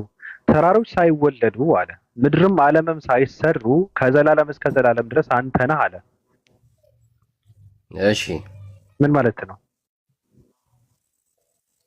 ተራራማ ፍጡር ነው እኮ። ምን ማለት ነው? ስለመወለድ ነው የምጠይቀህ። የቱ ጋር የትኛው ፖይንት ላይ ምን ማለት ነው? ተራሮች ሳይወለዱ አለ ምድርም ተራራ ሲሆን መፈጠር ነው ዓለምም የሚለው። ሳይሰሩ አለ። ምን ማለት ነው? ለተራራ ሲሆን ይኸውልህ ተራራ የተወለደ ነገር አለ። ምን ማለት ነው? ተራሮች ሳይወለዱ ማለት ቅድም ምንድን ነው ያልከው? መወለድ ማለት አልክ ራሱን የሚተካከል መውለድ ማለት ነው አልክ። በጣም ከብዶ መወለድ ማለት መገኘት ማለት በጣም ከብዶ ፍጡር ነው እንዳትለው መወለድ ማለት አልክ አንተ። ራሱን የሚተካከል ምንድን ነው መውለድ ማለት ነው አልክ። ደገምከው ቃሉ። እዚህ ጋር ደግሞ ተራሮች ሳይወለዱ ብሎ ሲል ምን ማለት ነው እኮ? አሁን አማርኛ ካወክ ማለት ነው እዚህ ጋር እያወራ ያለው አማርኛው ተራራ ስለማይወለድ የተፈጠረ ማለት ነው ትርጉሙ። እዚህ ጋር አማርኛ ካወክ ማለት ነው። ምን አልክ? አማርኛ በትክክል የምታውቅ ከሆነ እኔ ለተራራ ጋር ሲሆን የተፈጠረ ነው። እኔ በጣም የሚያስቁኝ ሰዎች ለሚዋለዱ ነገሮች ግን መወለድ ሲጨንቃቸው ምንድን ነው የሚያደርጉት? አንተ ትንሽ ብታነብ እኮ መልካም ነገር ነው። አማርኛውን ከገባህ ማለቱ እኮ ምሳሌያዊ አነጋገር ነው። አይ እንደዚህ ማለት እኮ አንተ ስላልያዝከው ነው እንጂ አይ እንደዚህ ማለት እኮ በስጋ ስለተረዳሁ ነው እንጂ ይላሉ። መወለድ ማለት ራሱን የሚተካከል መውለድ ማለት ከሆነ ተራሮች ሳይወለዱ ብሎ ማለት ምን ማለት ነው? መልሰው። ስለዚህ ተራራ እግዚአብሔር የሚተካከል ማለት ነው። አሁን ይኸውልህ የማይገናኘውን አገናኘው። የሚገናኝ ነው። ስለመወለድ ነው ያወራሁት እኔ። ኢየሱስ ክርስቶስ መወለዱ አለ እግዚአብሔር የሚተካከለው ራሱን እግዚአብሔር ነገሮችን አምጣ። ለምሳሌ መውለድ የሚችሉ ነገሮች ተራራ ይወልዳል? እየጠየቁ እኮ ነው ከመጽሐፍ ቅዱስ። ለምን ይጠይቀኛል? እዚህ ጋር አንተ ቃሉ አማርኛ ምን ማለት ነው? እዚህ ጋር ያወራው ምን ማለት ነው? ተራሮች ሳይወለዱ ብሎ ሲል ምን ማለት ነው ነው? ተው የኔ ማጥናት አለ ማጥናት ግድ የለህም። እኔ እንትን ያደርገዋል እንዴ? ምን ማለት ነው? የሚዋለዱ ፍጥረታት አታውቅም እንዴ አንተ? ቆይ ተራሮች ሳይወለዱ ብሎ ሲል ምን ማለት ነው? እሱን መልስልኝ። እና ተራሮች ይዋለዳሉ ያልከኝ ነው? ና ውረድ፣ ውረድ አንተ ቆሻሻ ውረድ። ይታ አባት ለምን አባት ትገባለህ? የማታውቀው ከሆነ ሁለተኛ እንዳትመጣ። እኔ ፖንዳላ እና ተራሮች ይወልዳሉ ማለት ነው ይለኛል። አባቱ አንተ ልትሆን ነው? የተራራ አባት ልትሆን ነው ወይስ እናቱ ባለማህፀን ልትሆን ነው? አንተ እንከፍ የማታውቀውን ዝም ብለህ ትቀደላለህ እንዴ? ምን አባቱ ይመስላል? በቃ ኢየሱስ ክርስቶስ ከአብ አልተወለደም። የተወለደው ከድንግል ማርያም ነው። ወንድ ልጅም ትወልጃለሽ የተባለችው ድንግል ማርያም ነች። አለቀ። ጌታ አባት አምላክ ልጅ ልታበጅለት ነው? ልጅ የለው። ጌታ አባት ልጅ ምናምን የሚባል ነገር የለም። ምንድነው ልጅ? አምላክህ ነው። አምላክህ ፈጣሪ ነው። ፈጣሪህ ነው እንጂ አባቴ ነው። የምን አባቴ? ምን ማለት ነው አባቴ? አባትህ ነው። አባትህ እናትህ ጋር ተኝቶ ያስገኘህን ነው አባትህ ማለት በቃ። ከዛ አልፈህ አባቴ ነው አባቴ ነው በቃ። አባት ልታደርገው ተው እንጂ። ከዛ እጅህን ወደ ኪሱ እየከተት ከረሜላ ልታወጣ ነው? ማስቲካ ልታኝክ ነው? አባቴ ነው። ከአባትህ ማታ ሲገባ ኬክ ልጠብቅ ነው? አባትህ ሲመጣ ምናምን እንደው አባቴ ምንድነው ሰርፕራይዝ የሚያደርገኝ? እኔ ጥሩ ትምህርት ተምሬያለሁ እና አባቴ መኪና ይገዛልኝ ይሆን ምናምን እያልክ ስልክ አይፎን ምናምን እያልክ አባቴ ነው። የምን አባት ነው? ፈጣሪ ነው። ፈጣሪ ነው። አባት ነው። እናት ነች። ወንድም ነው። እህት ነች። ምድር ነው። ሰማይ ነው። እንስሳ ነው። ሰው ነው። ፈጣሪ ፈጣሪ ነው አለቀ። የለም ምን አይነት እንትን ነው? ምን አይነት አመለካከት ነው? እናት አባት አትሆንም፣ አባትም እናት አይሆንም። አለቀ። አባት አባት ነው፣ ፈጣሪም ፈጣሪ ነው። ከዛ ትንሽ ቆይታችሁ ደግሞ እናታችንንም ጭምር ነው ልትሉ ነው። ልክ አንድ አብዳ ነበር የሆነ ሰሞኑንና በሶሻል ሚዲያ ኢየሱስ ክርስቶስ ፍቅረኛዬ ነው፣ ወንድሜ ነው፣ አባቴ ነው፣ ልጄ ነው ምናምን ነገር አለች። እንዴ በጣም ነው የሳቅነው። በእውነት በጣም እንትን ነበር የዛኔ ማለት ነው። እና ሙድን እንይዝባቸው ነበረ እና አባ ማቲያስ እየዘቀዘቅ ምናምን የሚባሉ በጣም አይመቹንም ነበረ የዛኔ ማለት ነው። በቲክታክ ቅቤዋን እየሸጠች አሁን ብቅ ብላለች አለች። በቲክታክ ትመጣለች። ካሊፎርኒያ ነው የት ነው የምትቀመጠው? ተረጋግታ ማለት ነው። ነገሩ ውሸት እንደሆነ ገብቷት ፍቅረኛዬ ነው እያለች መጣች ወደ ሶሻል ሚዲያ። ይሄ ደግሞ አባቴ ነው አባቱ ነው አምላኩ ነው አምላኩ ነው። ፈጣሪ ለኢየሱስ አምላኩ ነው። ወደ አምላኬና ወደ አምላካችሁ አርጋለሁ ነው ያለው ኢየሱስ። አለቀ። አንድም ሰው ኢየሱስ ያላስተማረውን አያስተምራትም እያልኩ ነው። አዎ ብዙ ትውልድ እንፈጥራለን፣ እየተፈጠረ ነው። ሸምሟቸው ደብሯቸው እንጂ ታስረው እንጂ ብዙ ወጣቶች አሉ። በነገራችን ላይ እኔ ጓደኞቼ ነፍ ናቸው፣ ነፍ ጓደኞች አሉ። ግን በጣም ነው የሚከብዳቸው፣ ይፈራሉ፣ ይሸምማቸዋል። ቤተሰብ ምናምን የሚባል የታሰሩ ናቸው። በነፃነት ሀሳባቸውን መስጠት አይችሉም እንጂ ብዙ ተወያይተን ብዙ አውርተን ስለ ሃይማኖት የሌላ አመለካከት ነው ውስጣቸውን እንዲገባ ያደረኩት እኔ ብዙ ጓደኞቼ ማለት ነው። አንዳንዶቹ በቃ መስመር ጥሰው አሁን ብዙ አመለካከታቸው ተቀይረው ሌላ ዓለም ውስጥ ናቸው። አንዳንዶቹ ደግሞ በስነ ስርዓት ህይወታቸውን እየመሩ ነው በትክክል። እንደዚህ አይነት እንከፍ ትውልድ በትክክል እንከፍነቱን ተረድተው ማለት ለይተው ያውቃሉ። ፈጣሪ ምንድነው? ፍጡር ምንድነው? የፈጣሪ ባህሪ ምንድነው? የፍጡር ባህሪ ምንድነው? በጣም ነው እንትን የሚያደርጉት ለይተው የሚያውቁት ለይተው ማለት ነው። ፈጣሪ አይገባውም። ፈጣሪ የት ነበረ ተብሎ አይጠይቅም። እንዴት ነበረ አይጠይቅም። አቅማችን አይደለም፣ ቦታ ደረጃችን አይደለም፣ ሰዎችንን ፈጣሪ ከፈጠራቸው ፍጡራኖች አንድ ፍጡር ነው የሰው ልጅ ማለት ነው። ከፈለገ በአንዴ ድምፅ ሊያጠፋው ይችላል። በቃ ያለምንም ነገር ሊያጠፋው ይችላል። ፈጣሪ ነው እኮ። ፈጣሪ በጣም ታላቅ ነገር ነው። ፈጣሪ ሰማይና ምድርን የፈጠረ አምላክ እኮ ነው። በጣም ተአምር እኮ ነው ያለው። ፀሐይን በመመልከት እኮ መረዳት ይቻላል የፈጣሪን ታላቅነት። እኔ በጣም ነው የምገረመው። ፀሐይ ከምድር በብዙ ነው በጣም በብዙ እጥፍ ነው የምታድገው። እኔ ሳስበው አንዳንዴ ይጨንቀኛል እና አንዳንዴ መለስ ብዬ ሰማይና ምድር ከመፈጠሩ በፊት ምናምን እላለሁና ደንግጬ ነው የምመለሰው። በእውነት ደንግጬ ማለት ነው። አቅሜን አይደለም የኔ አይምሮ የሚያስበው የሚያገኘው ነገር አይደለም። እና እንኳን የፈጣሪ ማንነት ይቀርና የምድር እየረገጥን እየተረማመድንበት ያለነውን ምድር እንኳን ከምድር ስር ምንድነው ከምድር በፊት የሚባለው ስታስብ እንኳን የኛ አይምሮ አይደርስበትም። እንኳን የፈጣሪ ማንነት ይቀርና ፈጣሪ ታላቅ ነው። ፈጣሪ በጣም ታላቅ ነው። ፈጣሪ ድንቅ ነው። እንደዚህ በማለቴም የሱ ክብር ላይ ምንም አይጨምርም። ምንም ግን እውነታው እሱ ነው። ፈጣሪ በጣም ታላቅ ነው።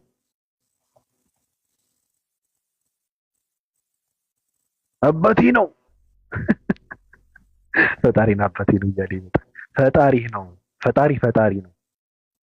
አሁን የተወናበዱ ኦርቶዶክሶች መጥተው ድንግል ማርያም ፍጡር ብቻ አይደለችም ማሉ። የእብደት መጨረሻ ምንድነው ሲባሉ አላውቅም። ልክ እንደ ሞርሞኖች ፈጣሪም ቺካለችው ሚስቱ ነች ብለው ሊመጡ ነው። በቃ ባለ ትዳር ነው፣ ከድንግል ማርያም ጋር ተጋብተው ልጅ ወልደዋል ይሉ ነው። ይሄ እኮ ነው በጣም ከባዱ እንትን፣ በጣም ከባድ ነገር። ሰዎች በድፍረት ይናገራሉ እኮ ድንግል ማርያም የእግዚአብሔር ሚስት ነች የሚሉ ሰዎች እኮ አሉ እኮ። አንድ ልጅ ሲጮህ ነበረ ምን ማለት ነው ሲል ነበረ፣ ራሱ ጨንቆት ማለት ነው። እንደዛ ሲሉ የሰማ ሰው ምን ማለት ነው? ድንግል ማርያም ፍጡር አይደለችም፣ ፍጡር ብቻ አይደለችም ብለው ማለት ከኢየሱስ እኩል አደረገዋል። ኢየሱስም አሪዮስ ጋር እንትን በማድረግ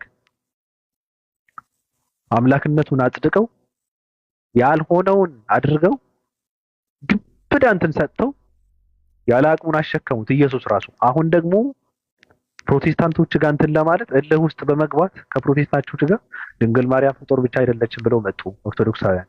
ምን ማለት ነው? በጣም ከባድ ነው። በጣም ነው የሚያሳዝነው በእውነት። ሰው ማሰብ አለበት፣ መጽሐፍ ቅዱስን አንብቦ መረዳት አለበት ብዬ ነው የምለው። ውጡ፣ ምንም አይጠቅማቸውም፣ የሚያድናቸው ሰው የለም።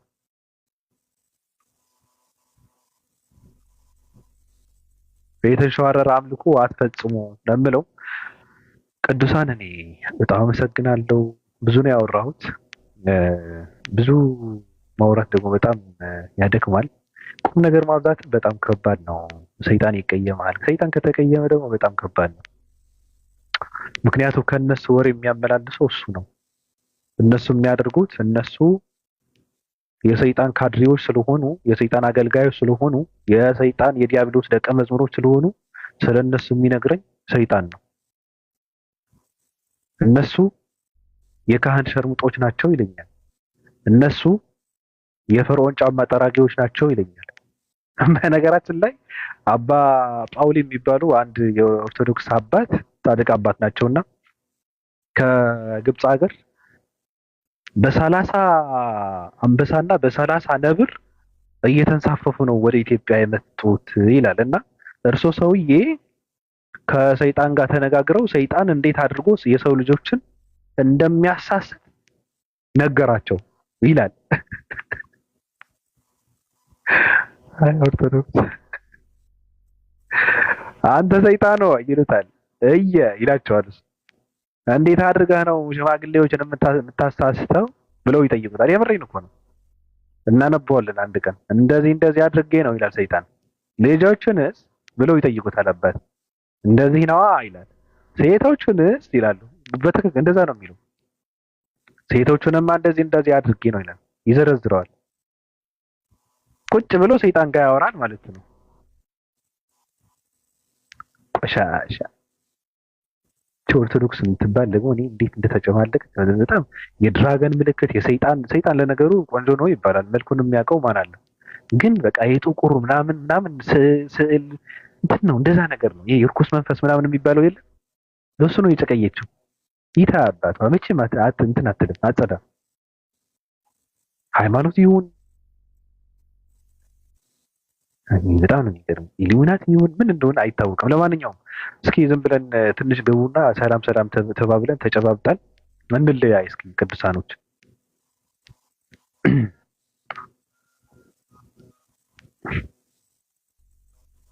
ኢትዮጵያ ውስጥ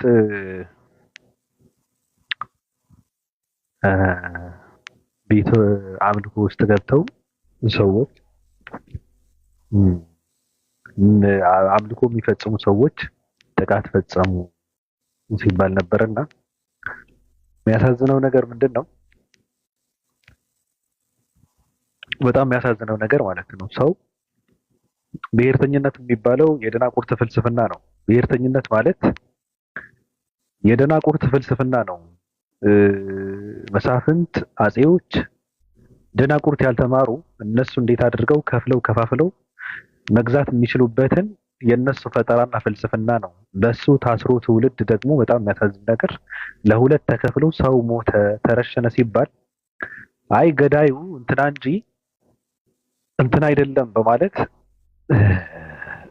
ገዳዩ ማን ነው በሚል ሲከራከሩ ስታይ በጣም ነው የሚያሳዝነው። ገዳዩ የፈለገ ይሁን በመጀመሪያ መቃወም ያለበት ሰው የሰው ልጆችን መገደል የለባቸውም ነው ቅድሚያ የሚሰጠው። የሚገርም ነገር ግን ምንድን ነው በዛ በብሔርተኝነት የሰከሩ ሰዎች ሙስሊሞች ራሱ ማለት ነው። አንዳንዶቹ ፋኖ አልገደለም ይላሉ፣ አንዳንዶቹ ብልጽግና አይደለም የገደለው ይላሉ። እንደዛ ብለው የሚሉት ሙስሊሞች ራሱ ማለት ነው እንደዛ ይላሉ። እና ይሄ የሰብአዊነት ጉዳይ ነው። በመጀመሪያ ድርጊቱን ነው የምትቃወመው።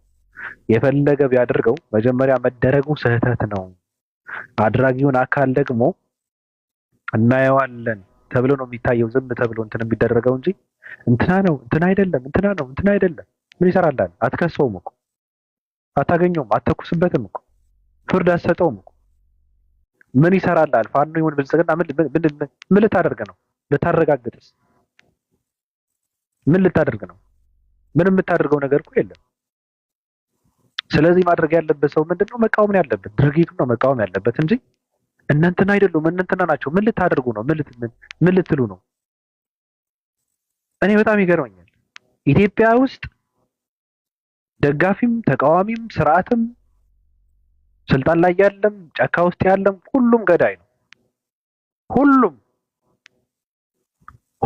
ገዳይ ነው። ኢትዮጵያ ከድሮ ጀምሮ የመጣው ታሪኳ ሁሉም የመግደልና የመገዳደል ታሪክ ነው ያላት ኢትዮጵያ።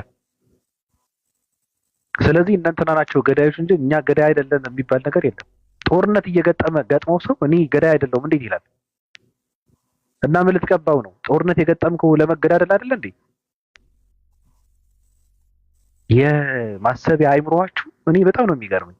እኛ እኮ አንገልም። ለምን አልገልም? በጦርነት አልገልም የሚባል ነገር አለ እንዴ? ልታፈነዳ ነው እንጂ ልትረሽን ነው እንጂ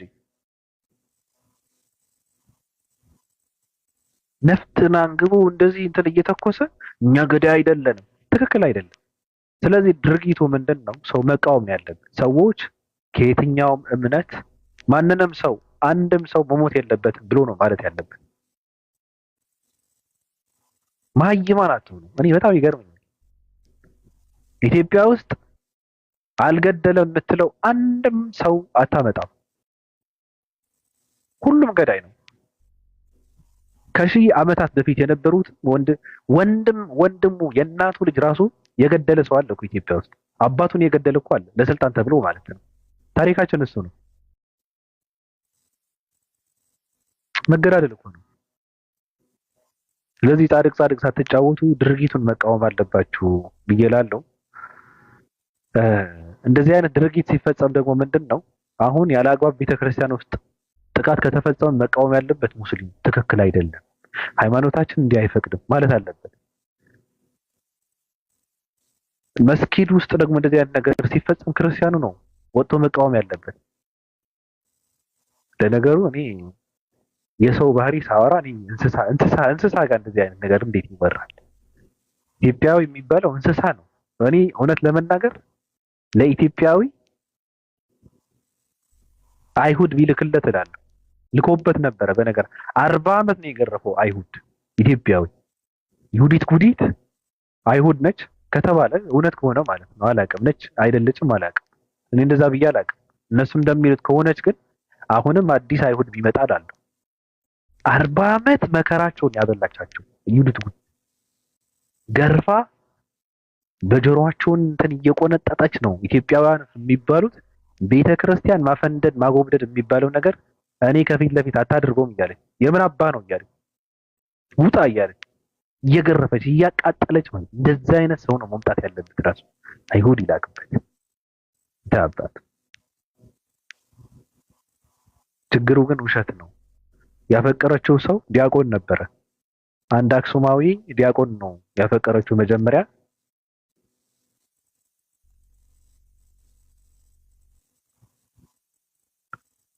ናግባ ድንበር አለፍክ ምናምን የምትለው እንደዚህ አይነት ሀሳብ ገብታችሁ ነው መናገር ያለባችሁ። ኮመንት አታስቀምጡ። ምን አደረገ? ያው ቤተክርስቲያኑ በወርቅ የተለበጠ ነበረና የሆነ ነገር ሰራላት ከወርቁ ማለት ነው። ሰርቁ ከወርቁ ከቤተክርስቲያኑ ውስጥ ወስዶ ሰርቆ ሰራላት እና ቤተክርስቲያኑ ሲታይ ወርቁ የለም። ከዛ ወዲህ ገባ ምናምን ተብለው ሲፈተሽ ከይሁዲት ጉዲት ጋር ነው። በጣም ቆንጆ ስለነበረች ከዛ ምንድነው ያደረጓት? ጡቷን ቆረጡት፣ ልጁን ረሸኑት። ዲያቆኑ ልጅ ማለት ነው። ትክክለኛ ታሪክ ነው። አንድም ሰው ይህን ታሪክ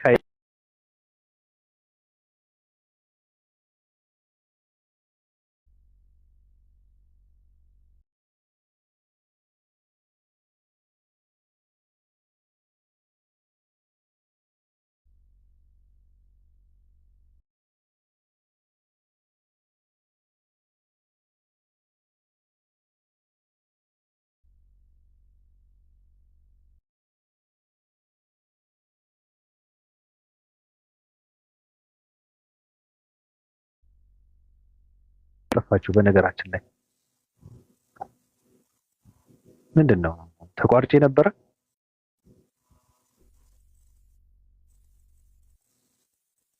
ተቋርጬ ነበር አይደል? አዎ ተቋርጦ ነበር። እንደዛ ነው። ዩዲት ጠላት ነች፣ ገዳይ ነች፣ ክርስትና ጠል ነች የሚባለው በመጀመሪያ እሷ ላይ ነው ሽብር የተፈጸመ። ጡጧን ቆረጡት። ለምን? ፍቅረኛዋ ምንድነው ወርቅ ሰጣት በሚል ማለት ነው። ልጁን ረሽነው እሷን ጡቷን ቆርጧት ተነስታ ኢትዮጵያውያኖች ይዛ ነው የተነሳችው። ይህ ምንድነው አይሁዳውያኖች ምናምን የሚባለው እሱ ተረት ነው። ትክክለኛ ታሪኩን ለማጥፋት ፈልገው ነው። ተነስታ የአክሱምን ሐውልት ሰበረች፣ ቤተክርስቲያኖችን አቃጠለች፣ ዲያቆናት ምናምን የሚባሉ ቀሳውስት የሚባሉ ገረፈቻቸው። እንትን ማለት በጭካኔ ማለት ትክክል ነው። ጡቷን ስለቆረጡት ጥሩ ነው ያደረገችው። በጣም ኃይለኛ ንግስት ነች። ዓለም ላይ ጨካኝና ጀግና ሴቶች ከሚባሉ አንዷ ነች ዩዲት ጉዲት ማለት ሰራዊቷን ይዛ ነዋ ተደራጅታ እና ታሪኳ እንደሷ አይነት አዲስ ሰው ነው መነሳት ያለበት። ለእንደዚህ አይነት እንከፍና ቆሻሻ አስመሳይ ሃይማኖተኛ እንደዚህ አይነት ሰው ነው መነሳት ያለበት። ይሄ ነው። ዝቅ ሰላም ብያለሁ።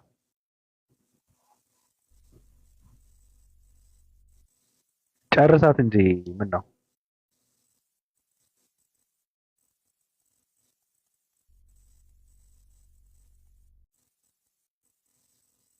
አይደለችም። ንግስተ ሳባ ሌላ ንግስት ነች። ንግስተ ሳባ ኢትዮጵያ ከና አታውቀውም። ንግስተ ሳባ ኢትዮጵያ ምንም አታውቀውም። ንግስተ ሳባ ማለት እኮ ትልቅ ኢምፓየር ንግስት የነበረች እኮ ነች እኮ ንግስተ ሳባ። ንግስተ ሳባ ተራ እንትን አይደለችም። ንግስተ ሳባ ምንድነው? ንግስተ ሳባ ከንግስተ ሳባ ስር የነበሩ ሰው ነገስታት፣ ትንንሽ ነገስታት ነው ኢትዮጵያን ሲያስተዳድሩ የነበሩ በሷ ስር ማለት ነው። ንግስተ ሳባ በጣም ግብዳ ንግስት ነች። በጣም ኃይለኛ ንግስት ነች ንግስተ ሳባ ማለት ነው። ዮዲት ትባላለች። ዮዲት ጌዲዮን ትባላለች። ዮዲት ጉዲት ይሏታል እነሱ። ጉደኛ ለማለት ነው። ዮዲት ጉዲት ይሏታል። እሳቲቱ ይሏታል። ጠላት ይሏታል። ሰይጣኗ ይሏታል። ምናምን ይሏታል። ጨካኟ ይሏታል። ዮዲት ጉዲት ምንም ጭካኔ የለባትም።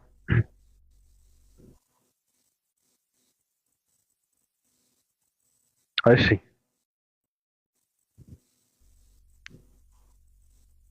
ይሄ በዘጠነኛው ክፍለ ዘመን የነበረ ነገር ነው የማወራቸው። የድሮ ነው፣ አሁን አይደለም። እሺ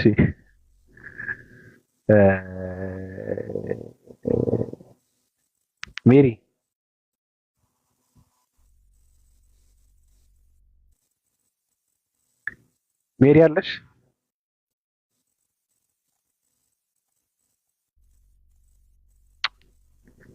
እኔ ግን በጣም ነው የሚገርም። ለምንድን ነው የማታወሩ ከሆነ?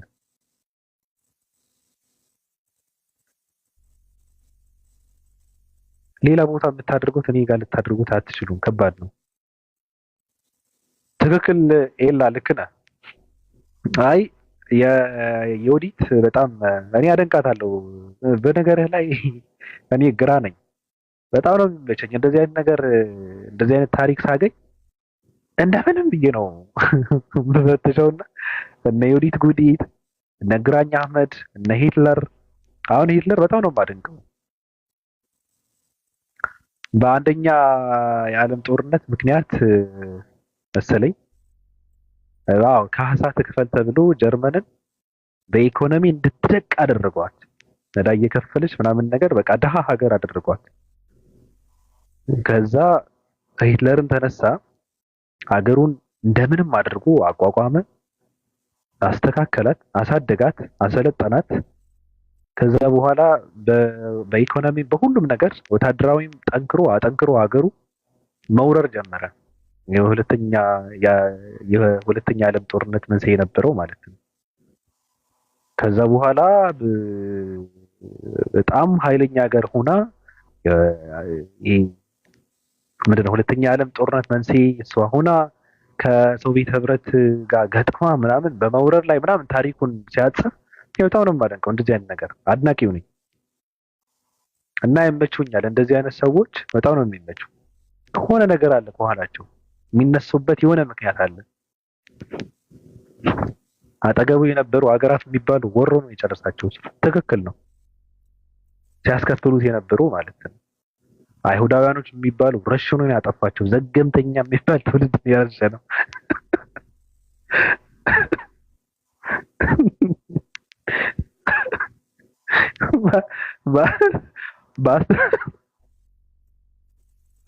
በአስተሳሰብ አሁን በአስተሳሰብ ዝቅ ያለ ሆነ ይረሽነዋል። ይመቸው። እሱን እያስተማርኩ ጊዜ ማጥፋት ቀለብ መጨረስ ምናምን የለም። ይደረጋል፣ ይረሽናል። ሳውና ነው የሚሰራው።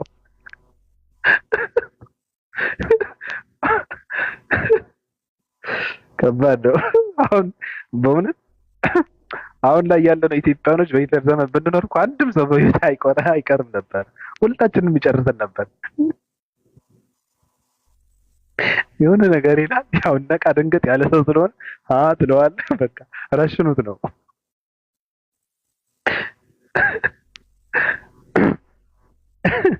አይ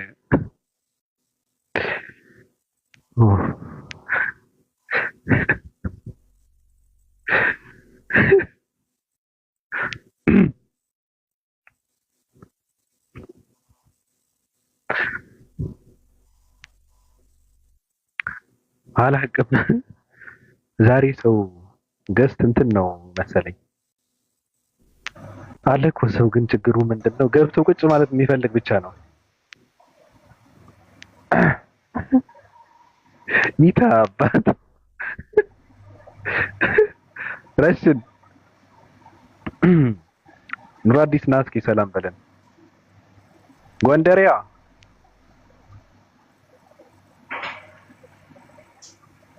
ሳዳ ጎንደሬያ ሐዋርያው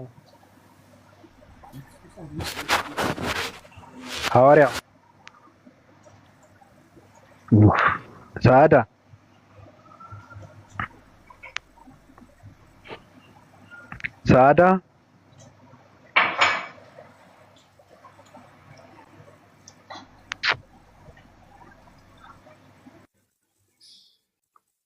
ነው የሚገርመው በጣም።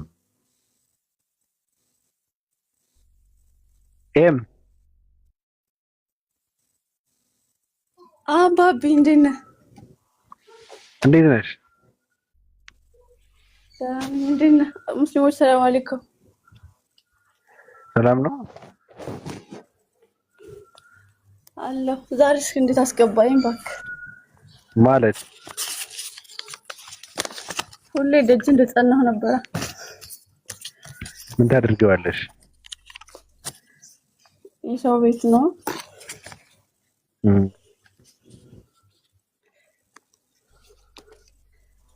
አንድ ሀሳብ አለኝ። ቀጥይ። ሀሳቤን ደግሞ የማቀርበው በግጥም ነው። ስለ ግጥም ምን ያህል ታውቂያለሽ? እንጃ ብዙ አላውቅም፣ ግን ራሴ ገጥማለሁ። አይ ስለ ግጥም ምን ያህል ታውቂያለሽ? አላነበብኩም ማለት ገጣሚዎች ምናምን ትንብሩትን አላነበብኩም። ገጣሚ ምናምን የሚጽፈውን አላነበብኩም ነው ብለህ እንደዚህ በእውቀት የጻፉትን ሰዎች አላነበብኩም። ግን እኔ ገጥማለሁ። እሱ ማዶ ሆኖ እቱ ስምሽ ማን ነው? ቀጠል አረገና አለኝ ሳቄ ምን ነው? አለኝ ሳቄ ምን ነው? እኔን የገረመኝ የሱ ጭካኔ ነው። በአንዴ ስሜን ሳቄን አምጪ ማለቱ ነው። ስሜንስ ግድ የለም ፈልጌ አገኛለሁ። አንዱ አወላግዶ ሲጠራኝ ሰማለሁ አለ ግጥም አሉ። ስለዚህ ቀጥይ። ግጥም ብዙ አይነት ግጥም አለ። አንተራም ግጥም አለ። አይ እንዳይከስሽ ብዬ ነው። ቀጥይ።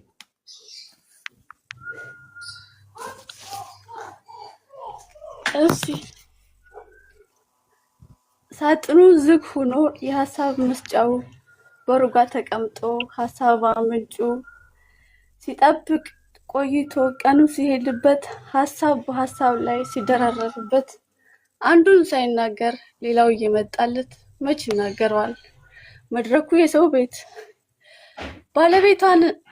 ባለቤቷን ነኝ መናገር አጥቼ ሀሳቤን ይዋጥኩኝ ሀሳቤን ይዋጥኩት እድሉን አግኝቶ መናገር ሲጀምር ሀሳብን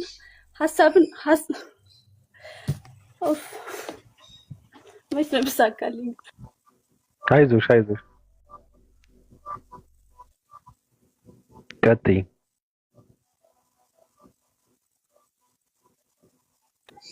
ከእንደገና ልጀምሮ ነው። እሺ እኔ እኮ ክላሲካሉ ይሰማል አጭር ስለሆነች ማለት ነው። የምኑ እኔ ጋር አለ እዚህ ጋር የለም። ቀጥይ። ከግጥምሽ ጋር እንትን እንዲሆን ብዬ ነው። እሺ ሳጥኑ ዝግ ሆኖ የሀሳብ መስጫው በሩጋ ተቀምጦ ሀሳብ አመንጩ ሲጠብቅ ቆይቶ ቀኑ እየሄደበት ሀሳብ በሀሳብ ላይ ሲደራረብበት አንዱን ሳይናገር ሌላ እየመጣለት መች ይናገረዋል? መድረኩ የሰው ቤት ባለቤቷ እኔ ነኝ መናገር አጥቼ ሀሳቤን ያዋጥኩት እድሉን አግኝቶ መናገር ሲጀምር ሀሳብን ሰብስቦ በአንድ ላይ ለማስመር ወደ ኋላ ሂዶ ሀሳብን አምጥቶ ማን ሊያዳምጠዋል ከዕለቱ ርዕስ ወጥቶ ሀሳቡም ሳይወጣለት ሰውን ግራ ጋብቶ ሄደ ከቤት ወጥቶ ሀሳብና ጊዜ ሳይገናኝ ቀርቶ። አመሰግናለሁ። ይሄንን የጻፍኩት ግጥም እንዴት መሰለ? እዚህ ጋር ስታወሩ እናንተ ያሲዮም ነበረ። ከዛ የሆነ ሀሳብ መጣልኝ። ልክ ልጀምር ስል ልናገር ስል እዚህ ጋር ገባሁኝ። ከዛ ወጣሁ፣ አስወጡኝ። ከዛ ይሄ ሀሳብ መጣልኝና ይሄን ጻፍኩት። በአንተ ሰበብ ነው። በእኔ አመሰግናለሁ ስላዳመጣችሁ። በዚህ ቤት ሰበብ እንግዲህ ይሄ ቤት ሀሳብ መስጫ ስለሆነ ማለት ነው። ሰው ፍሪ ሆኖ ሊናገርበት የሚችለው ቤት ይሄ ብቻ ነው እና ለዛ ነው። አመሰግናለሁ ባቢ።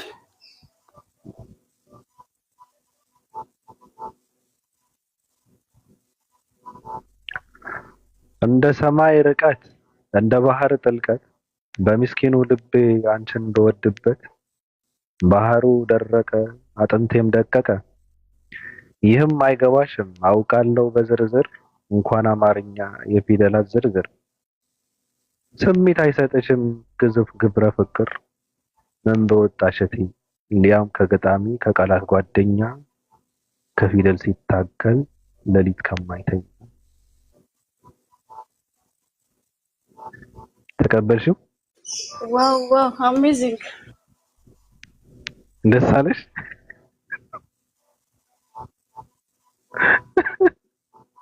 አዎ ደስ ይላል በጣም። አመሰግናለሁ።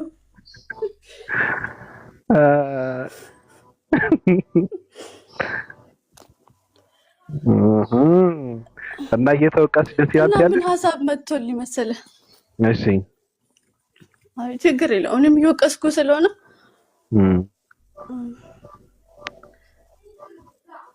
እንትን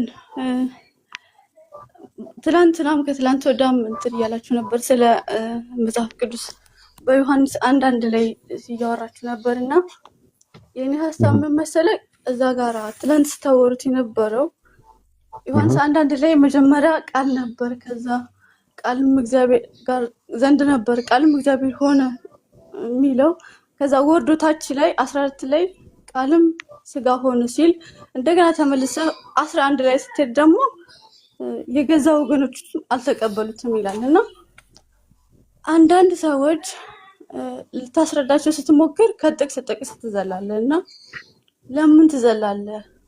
ስትሬት ማንበብ ነው የሚፈልጉት። ስትሬት ደግሞ ያ ታሪኩ አይመጣልህም እና ለምን ትዘላላችሁ ለሚሉት ሰዎች መጽሐፉ ራሱ ያዘልላል።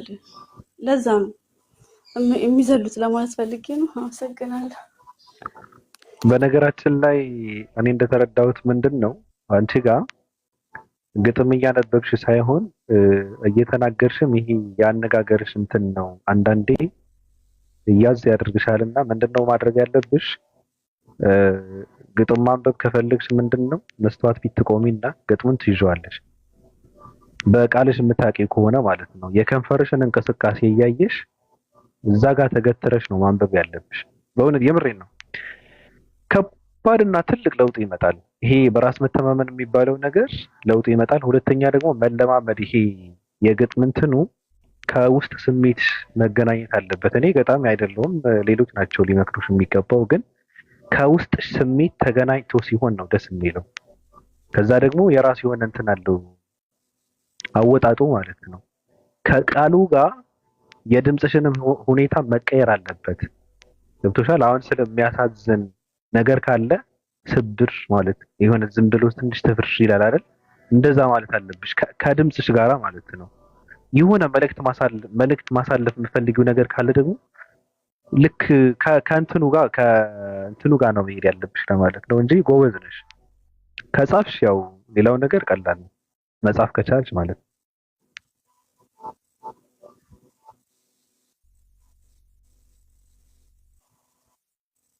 ግጥም ቢኖር መለጥፍ ነበርና እኔና አንቺ እናየው ነበር።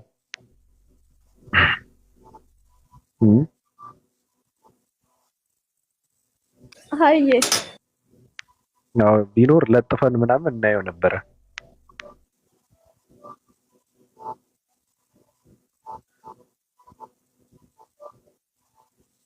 ምን እገጥማለሁ ብለህ ነው? ችግር የለውም።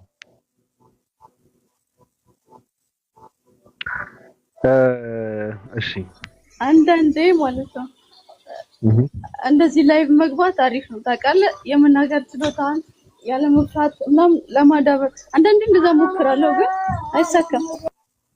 ይሳካል፣ በመደጋገም ነው ይሳካው እንጂ ዝም ብሎ በአንዴ የሚመጣ እንትን የለም። አንዴ የሆነ እኛ የነበርንበት መድረክ ላይ ህሊና ደሳለኝ የሚያውቃሰው አለ ገጣሚያ ህሊና የሚያውቃሰው አለ ግን እሷ ልጅ የጠፋች አለ አለች። እሷ አንድ ሰው እኔ በቃ ጥያቄ አለኝ አለ አንድ ሰው ማለት ነው።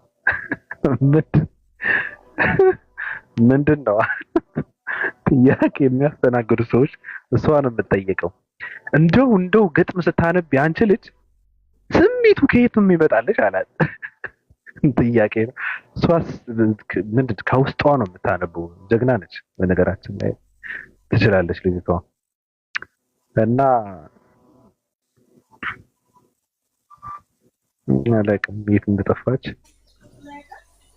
የሆነ ጊዜ እኔ ራሱ አነጋገር የተስተካክሎልኝ በቃ በራሴ ብዬ ልክ ላይ ግብት ስል ከየት እንደሚመጣ አላውቅም። የሆነ ትርታ ይጨምራል። እንደዛ ነው። ግድ የለም ይስተካከላል። ውሸት አለ አንድ ገጣሚ። ውሸት ምግብ ቢሆን ዓለም በጠገበ፣ ልብስም ቢሆን ኑሮ ስንቱ በደረበ፣ እንደ ድንጋይ ቢሆን ስንቱ በከበደ፣ ውሸት እብደት ቢሆን ሰው ሁሉ ባበደ፣ ውሸት እውነት ቢሆን ስንት ሰው ባለቀ፣ ውሸት ስልጣን ቢሆን ስንቱ በረቀቀ፣ በኪነት ቢመስል ስንቱ በጨፈረ፣ ውሸት ፍቅር ቢሆን ስንቱ ባፈቀረ፣ እንደ ገንዘብ ቢሆን ስንቱ በከበረ፣ ደግነቱ ውሸት እውነት ሳይሆን ቀረ አለ እንጂ አልቀውልን ነበር።